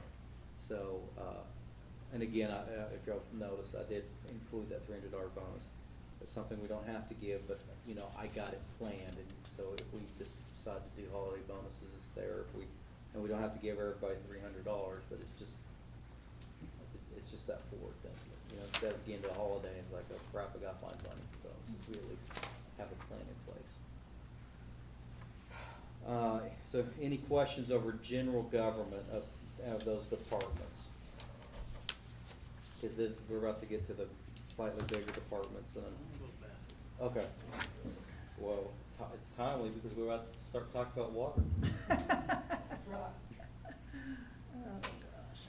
And so also, just for y'all to know, if you notice everything says 01, because this is how our system's set up, this is 1. General fund is account 1, MUA is account 2. So that, we're about to switch to account 2.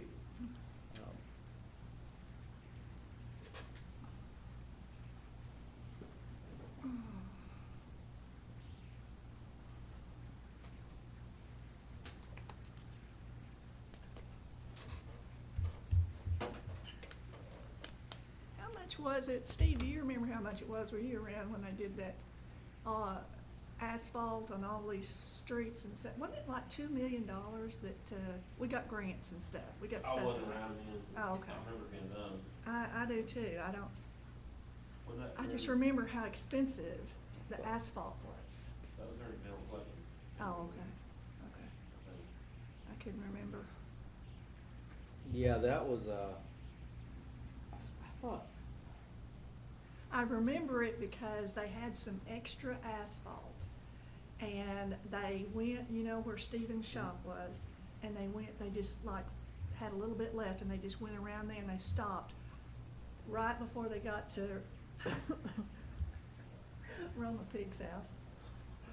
And that was because I was on, the or Yeah. somebody was on the commission, and that's why it stopped there, and I'm like, oh.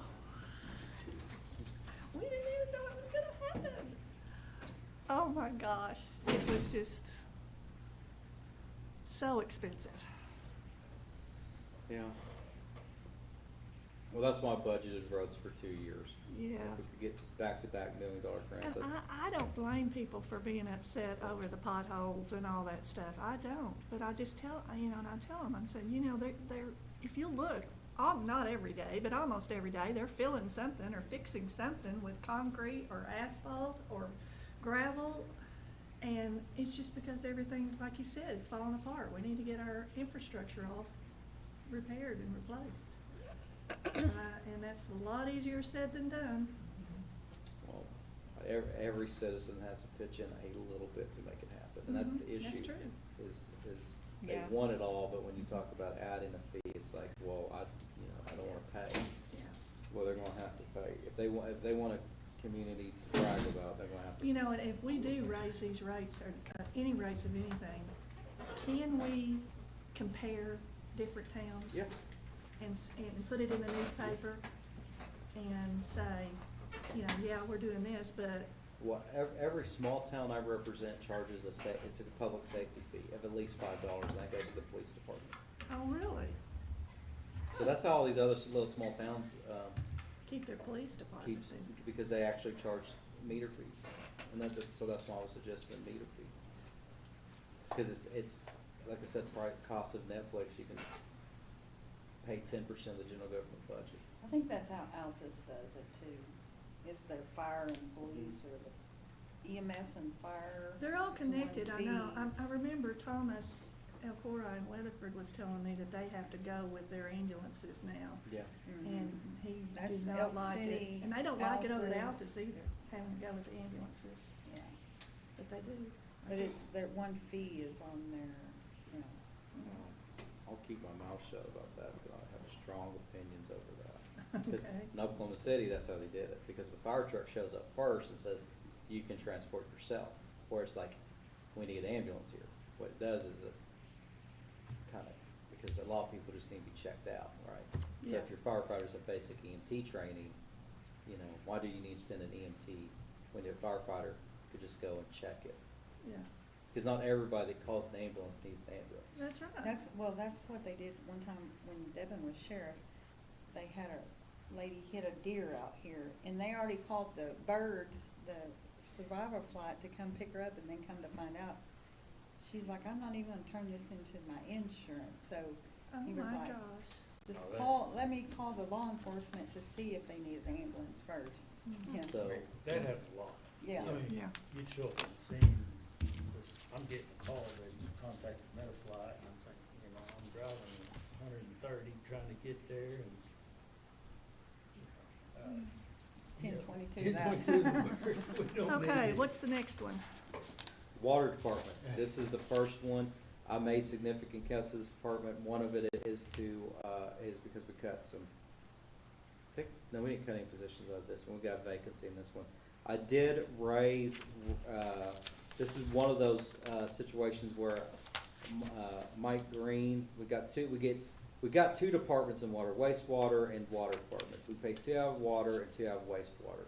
So the 2 employees that get paid out of this, one of them, William Carnes, I did a 2.8% raise. But then Mike Green, who's basically the acting water supervisor, I did bump him up to about 39,000. Robert Green or Mike? Well, I think he's legal, he's, he Oh, goes His- by okay. he's- Mike. Yeah, His legal is Robert. Okay. So when Sarah gave me the roster, that was the name I had, Okay. because I was confused too. So Robert Green is Mike Green. He's kind of the Acton Water. I did bump him Sarah, up is he to closer. Mm-hmm. So I gave, he got an 11% raise, almost 12% raise. So he was one of the bigger jumps, just like with administration. He's on call. I mean, Sarah made a great argument to get it, and so does Chris. So that's why he went up there. Everyone else, I mean, but this water department, again, I think we do is eventually need to raise rates, but there wasn't really any major updates or changes to this. Other than I did transfer actually no, I took it out because me and Sarah found money to save at the pool. So transfers are the same, we stayed it consistently on that. So $61,600 transfers, so we did not change and that goes to the pool. So the water department funds are pool basically. So I was able to keep that, and also they sent $166,000 to the, general government. So in total, you know, have a 268,000 we're asking, I have 468,000 we're asking the water department to pay. 261,000 of that is transfers. So that means when you talk about more than half your budget being a transfer, that really limits your ability to do a lot of water infrastructure. And that's why I focus on the general government with the fees, because that would be $166,000 that we could save, that we could actually invest in the water system by going after these 80-20 grants. So that's kind of the water department revenue expenses. So no really any major cuts or major expenditures there. It's pretty much flat. The next is electric department. I wish Chris was still here. I am asking for $2.9 million for the electric department. We did cut one position out of this one. Currently, another person has recently quit, but that position will be filled. Everybody in water, I did budget a 2.8% raise at this point. So how many we have employees there? 2 right now, because We used to have we used 4. to have Gordon and 3, so that was 4. We eliminated one position and went with 3. And now we just had one quit this week, So so now we're now down we're down to Who 2. was that? Which one quit? Hunter Laura. But he's military, so he's got better offers than what we can, which is why I think Corey's proposal for doing the pay increase, like, we have not been competitive. And in order to Oh. keep these younger people, $14 an hour? we've got to start paying. I know, we've got to start. But in those departments, they have to complete lineman training in order for them to advance on the pay scale, like fire Mhm. department, they have to advance their Yeah, fire one yeah, have to have training that to training. get. Mhm. So water's the same way, they have Yeah. to get licenses to advance the pay scale, so. What does line, like Harmon Electric or PSO, what do they, What do they make? like, Over the, $30 an hour. Yeah. They make, the bottom, I'd say around 35. yeah. Don't quote me on that. right, Well, I think because Lusty hired a guy that used to be a lineman, and he took a significant pay cut to get there. Because I think he was more up in there, but I think he was making like 35 to 40 an hour. cause it's probably a lot like the police department or around here.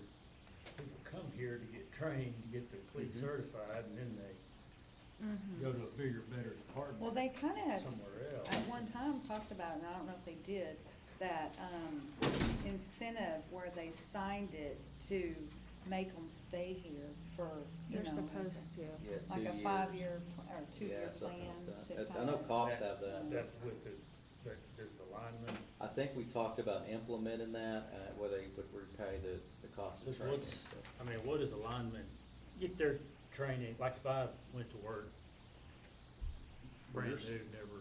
You're starting less than that number there, and then as Sarah said, as you progress by getting certain milestones, your salary goes up.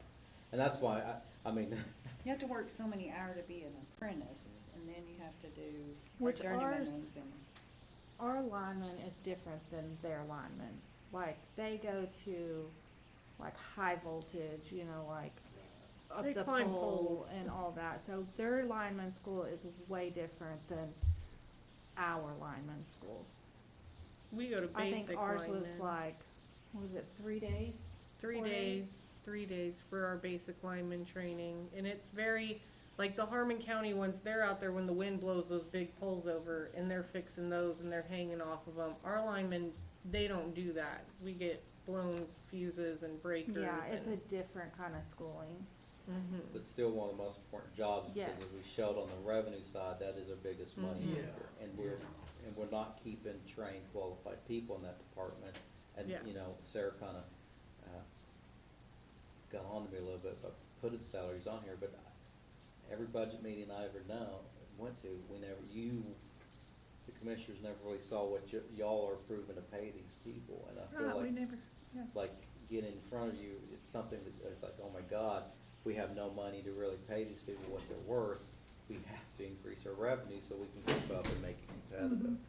But the major thing purchased in the electric department, you know, back to the 10 things that we need to do this fiscal year is to buy that digger truck, and that's I wish Chris would, Steve, that's to dig, to put the poles in, right? Mhm. I think the one we had was from the 90s, and he says it's running, but And other towns pay us to use that. We're one of the only towns around that actually has a digger Wow. truck. That's another one of our pieces of equipment that has to be worked on continually.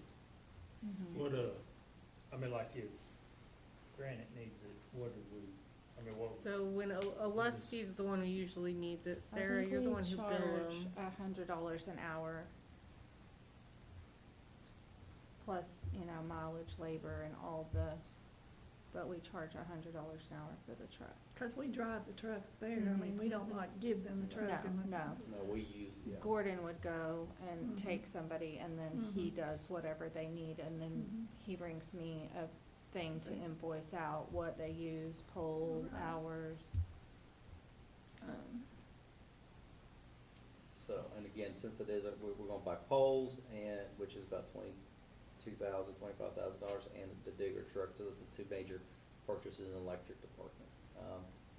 But, yeah, that's the department, I would argue, that's why we need to take, again, back to the meter fee, take pressure off of the electric, because we can't build up these departments without finding alternate revenue sources. So we need to work on that transfers, because back on that one, if you go to the electric department transfer line, I mean, $976,500 of transfers. So out of $2.9 million budget, a third of the electric department gets transferred out. So again, we have to do that because the general fund can never be at zero. We can't go in deficit spending, so our business side has to support our general government functions. But again, this side we have to make money on. So the general government, we don't make money on that. That's not the general government. That's what we provide our citizens. But when we're selling electricity, we have to make profit. And again, as we saw earlier, the electric department is one of the few profitable departments that we have. The next department is sanitation. This is a recycle center. We have 2 people there. Again, I did bump their rates up a little higher than most because they was only making $11 an hour, so I put them both at $13.36, so it's a little bit of a jump in pay. I think this is the department that got the highest pay bump. Roll-off to purchase there, and even here, we transfer $77,900 to the general fund from our sanitation. We do charge a recycle fee, and I think we pay Waste Connections out of that, and so we budgeted $432,000 for next year because they always go up. That's one thing that we can consistently count on them doing. And that with Waste Connection, I know we were in contract, or are in a contract. I think it's up like in August. Mm-hmm. And then what Steve and I just talked about that not too long ago, and what we're probably gonna do is in July, probably get proposals for like veterans, which does Blair and Lusty, DNG, which does, some places up north, and I think they do Martha, Waste Connections, and then, M&B's, I think is Moody, I just know, it's Moody, but I think it's M&B's. I seen their truck the other day Yeah. on the softball field coming, I don't know where. Yeah, those are the four regional ones that have kind of spun, jumped up. They're all, I mean, the Moody, whenever Lusty went through that, M&B's was actually more expensive than Waste Connection. Veterans, which Blair and Lusty went with, was cheaper than Waste Connections. D&G would probably be the cheapest, but I would be concerned with DFG, unless they updated their equipment. I don't know if they have the equipment need that Mangum requires. I mean, that's the only issue. But, you know, veterans and, they're cheaper, but you're gonna have some of the same problems, I'll just put it that way. It'll be cheaper, but it won't They're- necessarily be better service. Their equipment will be broke down all the time, like this other one. What, I mean,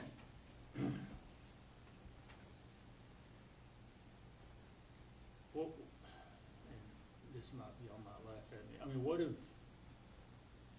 would it cost, or how much more or less if we bought our own truck and hauled it? It would Had cost, another employee or two or whatever. well, the only thing is the truck. I will say this, in all honesty, if we did our own trash, we would save money. We really would save money, because El Dorado took over their trash service 6 or 7 years ago, and they actually do make money on trash, because I mean, they're dumping the same place Waste Connections is. The only problem with it is it took them, is trucks. Because El Dorado went with a used truck at first, and the hydraulics were all messed up. And so I mean, they burnt so much grant money to finally get a truck that works. And because they're for a while, one of their trucks were down, and they was having to rent a truck, and it was costing them more. So if you had the equipment, you could make it work, but just getting that initial equipment purchase would be the big, Cause right now, Expense. Waste Connection is I asked a while back, is it 36,000 a month or something? that It's- we're It's paying? roughly 400. anywhere between 33 to 35,000. I guess I'll Yeah. look at the budget. yeah. Yeah, that's how much we projected to pay them, $368,000. And I think that's. I know with them, we're in a, 4 or 5 year? Yeah, 5-year renewable. Is that the same with the others, or is it yearly, or? is it- Veterans was when we did the contracts with veterans, and it was a year to year. With I think you need to notify them within like 90 days at the end of the fiscal year. So it was a year to year type deal. So, I mean, is it something that we could look forward to, like, put it on the future plan list thing? Absolutely. Getting a truck. Of course, obviously, we can't start it today or tomorrow, so we'd have to. Now, Dale Barnum had a truck he was gonna go get in Florida. Do y'all remember that? I'll go to Florida Hadn't to thought do about something. him, and I don't know. And we'll That dig a was hole. one of the just put meetings I was here for, Yeah. when he was wanting the city to. And we'll just dig a he hole and found put a the trash truck in it. That's how we in did it back in the Florida. 1950s. Yeah, And he- 1950, we did. But then everybody was like, well, where would you dump the trash at? Well, I hadn't thought about that. I just know I found this truck. I mean, you're still gonna have to pay the dumping fees and Yes. stuff like at Altus or Frederick, is that the other one, Frederick? Last time we Frederick closed. Okay, Frederick must have, yeah. Can't remember, there's like 2 places they use the dump, and so you still have to pay the dumping fees. So you're still gonna have that expense. But back to your point, as long as we get a good solid truck, and we probably need to eventually like plan on buying 2, you could make it work. But it's one of those situations where you're gonna probably have to lose a little money on for a couple of years before you start making it. Cause I think it took El Dorado about 3 years to start making money on their trash. Well, and even, just throw this out there, I mean, I've even looked into like landfill stuff, cause, I mean, that's a multi-billion industry. I mean, they're not taking trash and losing money. Yeah. And, you know, I know, laughing at back and 50s, we should dug a hole and buried it and all that, but, I mean, that is something to look at. Yeah, Not saying to be popular, but, because we could charge other towns mhm. to take their, you know, 'cause like I said, I'm just looking at, you know, y'all are laughing. No, I'm sitting here saying, okay, let's go on. Okay, This is sorry. something we can discuss later on, because we can't do anything about it now.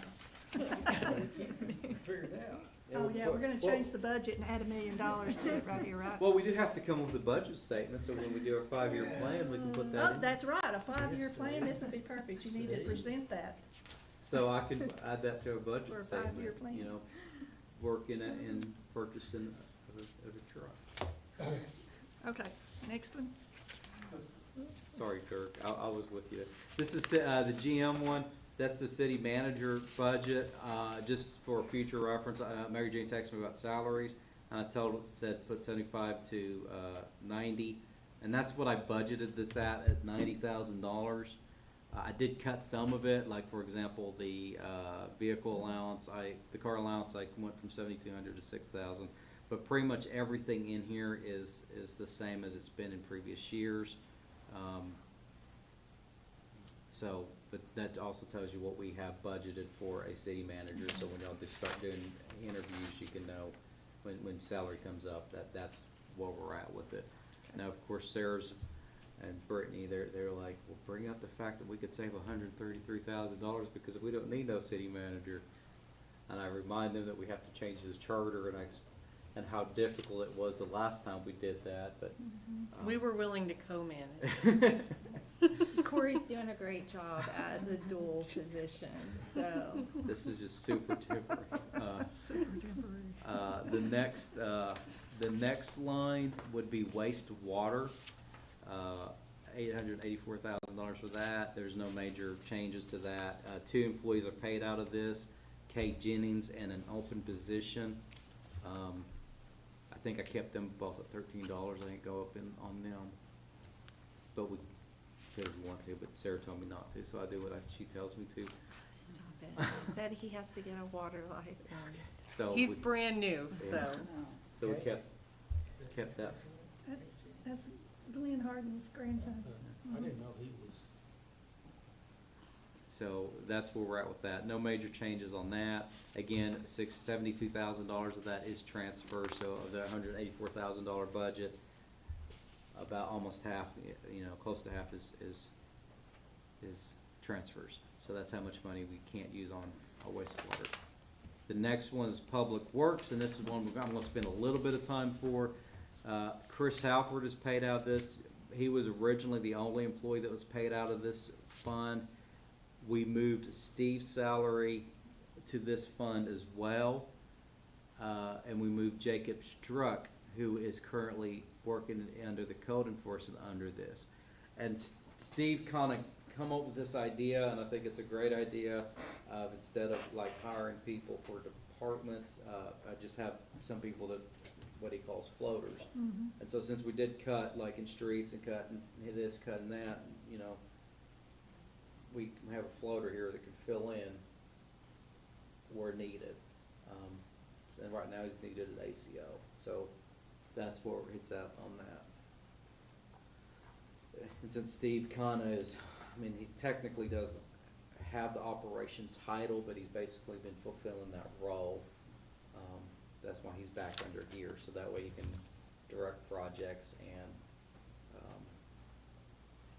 cause again, we got a lot of good guys out there, but sometimes they need a lot of, like, hey, this is what your day needs to look like, And also Chris Halford has mentioned retirement, and we will need someone to fill said spot when he decides. and I hate to brag on Steve again, but I'm gonna have to, because I'm not, that budget is front-end loader, so try to Butter and butter him up a little bit.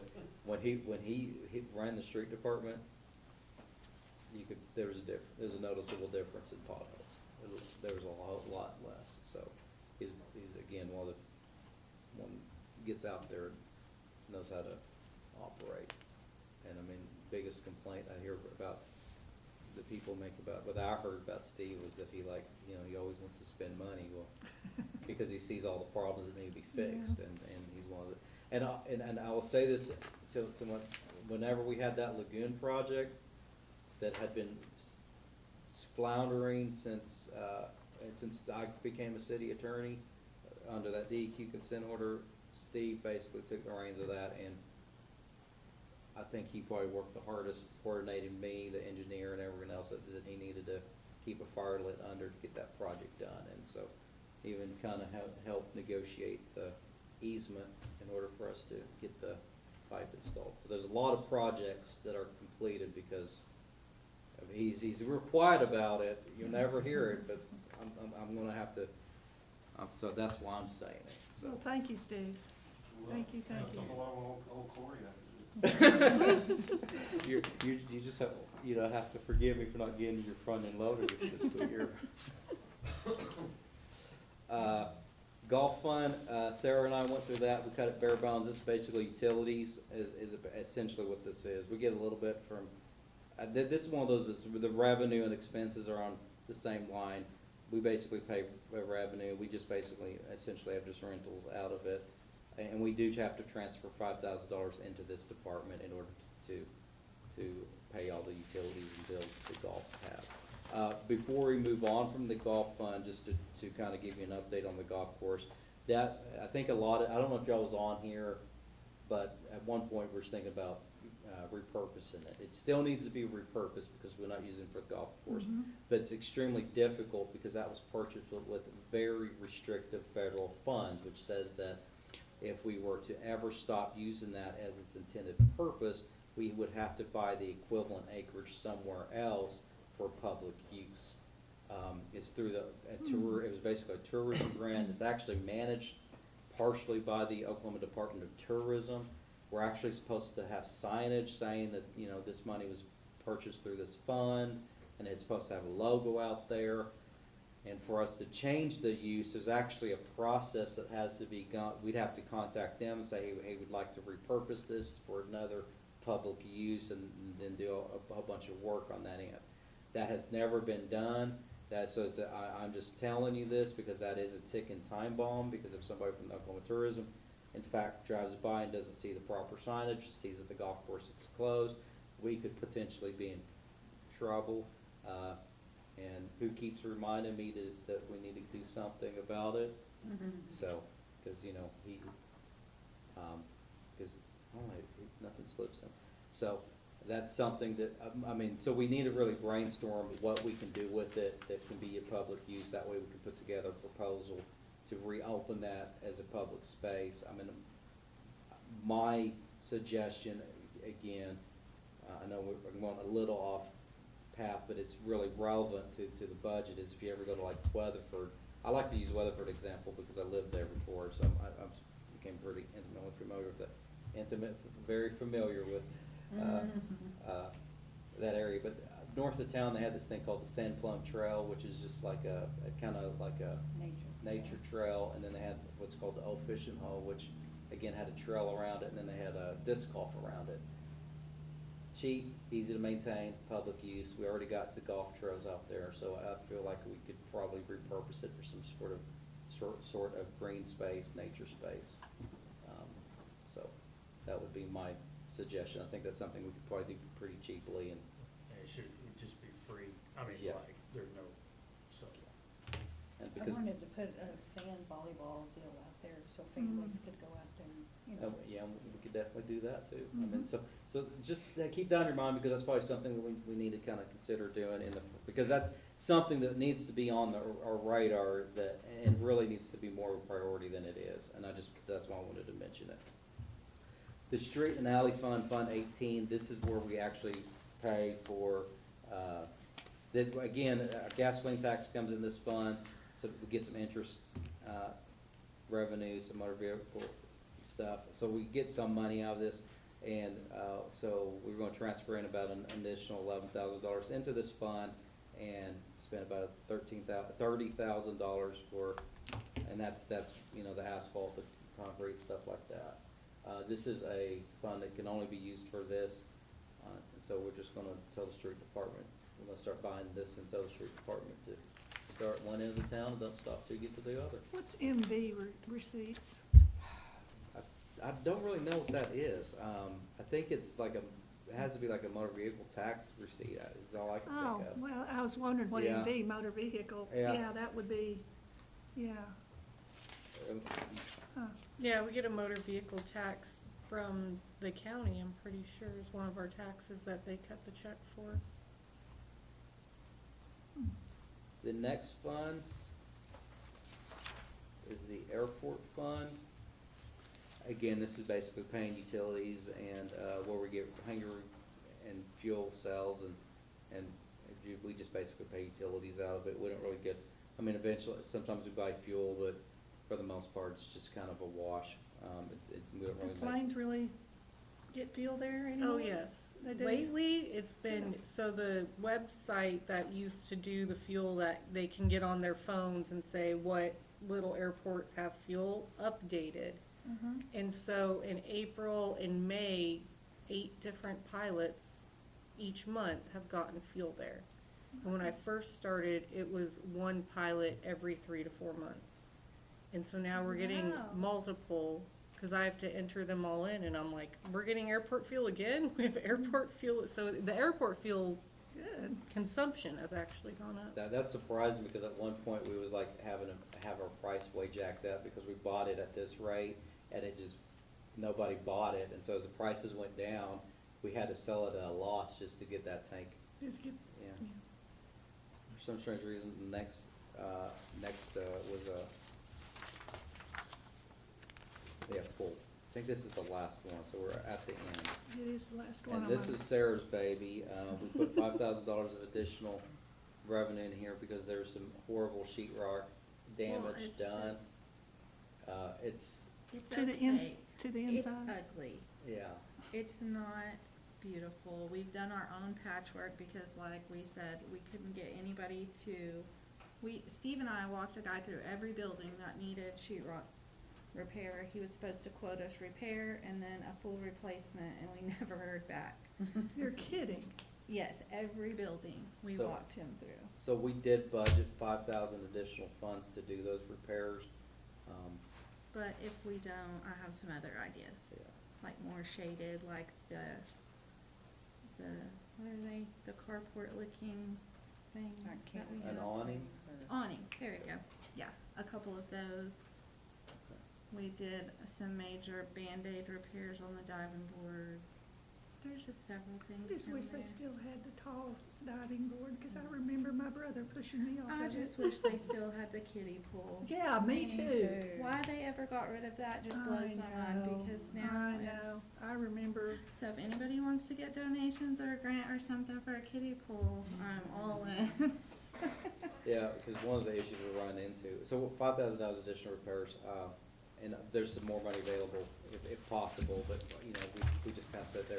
But before we leave the pool, there is an issue that kind of cropped up last year is because when we did get rid of the kiddie pool, I think our current pool, you know, it's not real kid friendly. So, you know, there's liability risk and so I think Oh. we're going. Also, I may have to use it because Mike said that we should look into having it, the cracks and Had it sealed. maybe resealed or replastered, whatever they do. Because of the cracks, we don't want it to get No. too bad.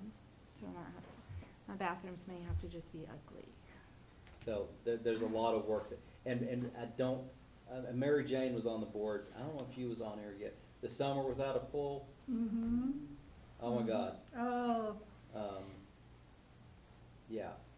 And I don't know wanna we do have the that. splash We don't pad, want- but it's not the same. Yeah, it's not the same. it's not. We So- needed it. So we need And you to, know, that might be something too, that we could, see if anybody would like to donate some Mhm. supplies, you know, for some Well, sheetrock or Jude something. donated $250,000 to Mhm. redo everything. Can't we find somebody like him? That's that what could it just is. donate Yeah. $250,000? Who did we Yeah. find?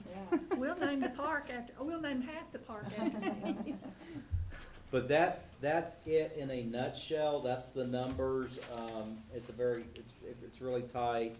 I think I just, if we go to the very first page, on the overview, I think we, I had the percentages, on there. We are budgeting, in the general government, 98% of projected revenues. That's down from 99.98% that we budgeted last year, so we did create a 2% reserve, or if all my numbers were correct, we'll be under budget by 48,000. And then on the manual utility side, I budgeted 94.53%, so my numbers are correct. We will have an extra $267,000 of revenue that would be seed money for capital improvement projects. That's if our estimates are correct. Obviously, you know, it's unpredictable what can happen in 12 months. We're about to close out May. That will give us another month of data that we might have to tweak it. But is there any major changes, I mean, major adjustments that you think we need to make on any of that? I mean, I think that's the most, that's the most comprehensive overview I think I can provide you, so. I don't know enough about it, so gotta look through it. Well, let's start over again. No!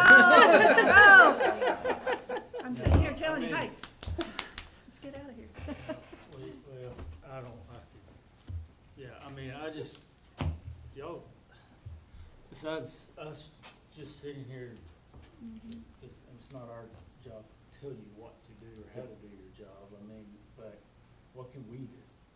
Like, us three. Well, the budget time, you know, tell every governing board this, budget time is for y'all to set y'all's vision, right? This is basically your one time a year that you can say this is the direction we want to go. I mean, these are the suggestions that we made as a budget committee, saying here's the direction I think we need to take this year, so that we can make 28 happen, 29 down the road. So this is like first step, and you know, Michelle brought up some things about the park, of course, and looking at the trash stuff. And so that's stuff that we can do in our own trash, so that's something we can put on our 5-year plan, and that way we can find a way to make that happen. Because again, those are things I think are 5-year goals, but is there anything like you want the city to do in the next 12 months? I guess, to get us closer to kind of what y'all. And the first thing we do, we have to look at the vision, and then we have to look at how much that vision costs, and then if we have the money, or where can we get it? Yeah. So there's a lot of planning here. Yeah, but I just, you know, I sit here and it's like, I could be doing more. What, I mean, you know, I mean, do y'all have any ideas, like, hey, I wish these commissioners would do this, or go out there and do this, and try to get this, not go out there and work with y'all, I mean, y'all don't want us over here, but trying to bring things in, trying to, you know, I mean, I'm just a dumb redneck from Southwest Oklahoma, I'll try anything. We all are. But, you know, I mean, Our biggest thing is defend us against, you guys are in here and you guys see and hear our plans and everything, and if people start well, the city this and the city this, you know, just You know, my favorite gesture Preach to the most of truth. the people, you know what it is? Yeah, it takes money It to takes do money, all these every things. single Like, thing. of course, we want the infrastructure repaired, but it Yes. takes lots of money to repair the water lines And they under are- the road so we can And patch every one of those the and people that I replace Can do we that to, they'll go, yeah, do I more know. to bring in money, I guess. Well, number that's- one, you know, I am asking you to seriously look at putting a meter feed on. I mean, Mhm. that, again, will raise about $160,000, and raising fees, I mean, we're not raising taxes, but, you know, but out of the 5 ways we can raise revenue, you know, I'm asking you to do one of them right now, which is raise fees. Because that's something that we can do immediately, and it can be impactful within that 12-month period, because that will supply about 160,000. If we just do those departments that I had outlined in that one slide, that would immediately provide an extra $160,000 that can be that seed money that we can go after the big fish. Because, yeah, we're gonna get the REAP grant, but that's $120,000. But the big grants, the big federal grants, the USDA ones, the rural water grants, the You have to EPA match grants, most of them, don't you have to do at least an 80-20, which means you have to have 20% of the revenue. So if you're saying, I need $1 million to fix the roads, well, we have to find $200,000 somewhere. And just put in a fee there gets us to about 160,000. And coming up with $40,000 out of our budget to get to 200,000 is a whole lot easier than coming up with 200,000. And again, if we meet our marks and the departments stay on budget, we will create a budget surplus of about $260,000 plus the general fund of about so about a $300,000 revenue. So I've built us a $300,000 surplus. And if we did this, that would be a $460,000 surplus, which pays for the water tower. So that's what if you don't take anything else out of this, what the recommendation of the budget committee would be is look at our 5 ways to raise revenues, and OMPA does a electric rate, reassess our water fee, but this year is you do this, you put an $8.39 monthly per meter charge to raise $161,000.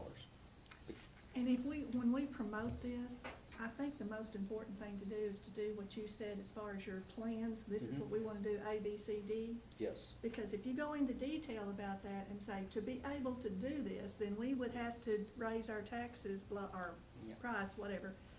And I think more people, because it's just like the power plant thing, we really didn't let the community know a lot, and they were like, and I'm like, shut up. Yeah. And they're still saying, where's that money from the power plant, Well, that power plant money has not been budgeted this year, but Steve and I was talking, and we're probably gonna see how much is in there and see if we can get at least, How much was it anyway? How much did we make on it? Do you know how much we made? I can't remember, I think there's like 50-ish thousand maybe in that fund, Yeah. but we're gonna probably try to like, I had somebody griping about the brick on it, and I said, I understand, but I said, we'll put the. and that's what Well, they won't look the that's what we same. It talked won't about, be- was using some of that power plant money, fee money, and put it back in the building, get the windows fixed, and get that building a facelift.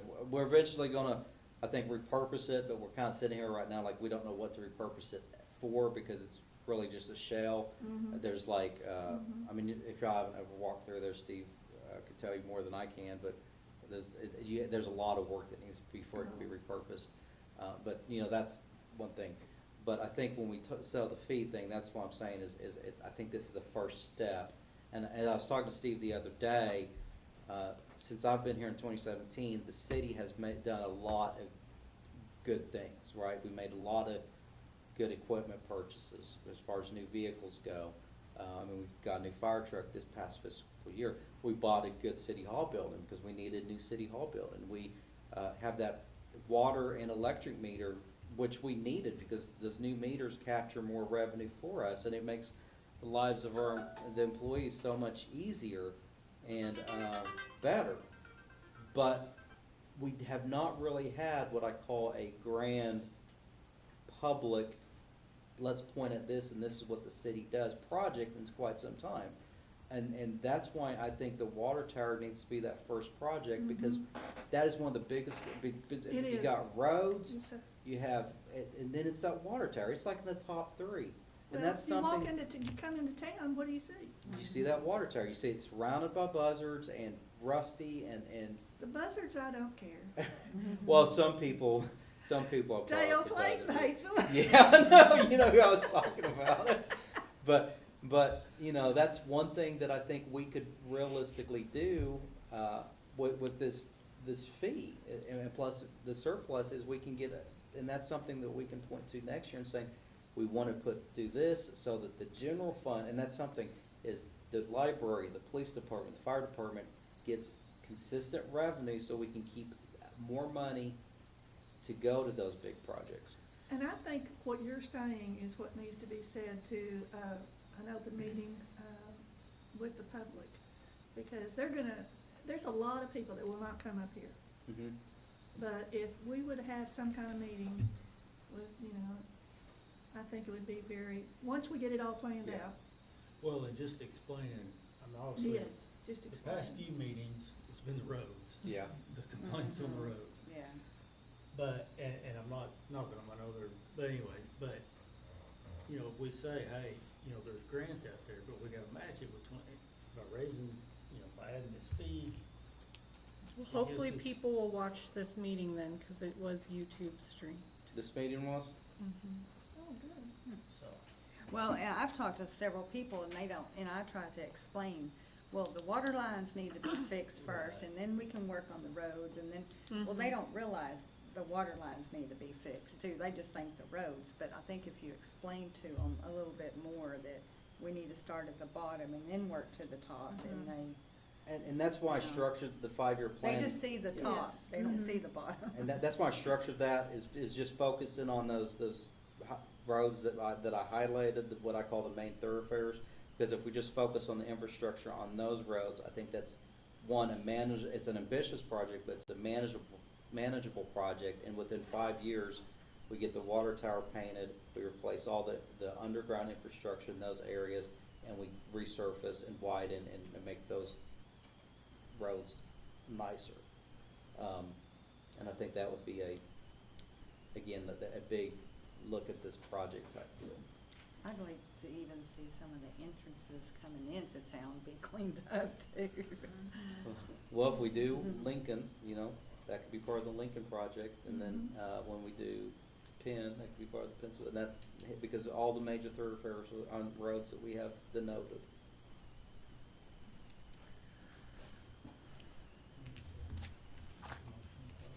Well, I was gonna ask you guys, first of all, is there any staff or board remarks, even though we might have made them for an hour here? If there are no more, I will entertain a motion to adjourn. I'll make a motion. Have a motion, have a second. I'll say, Call for vote. Huckabee. Yes. Hammond. yes.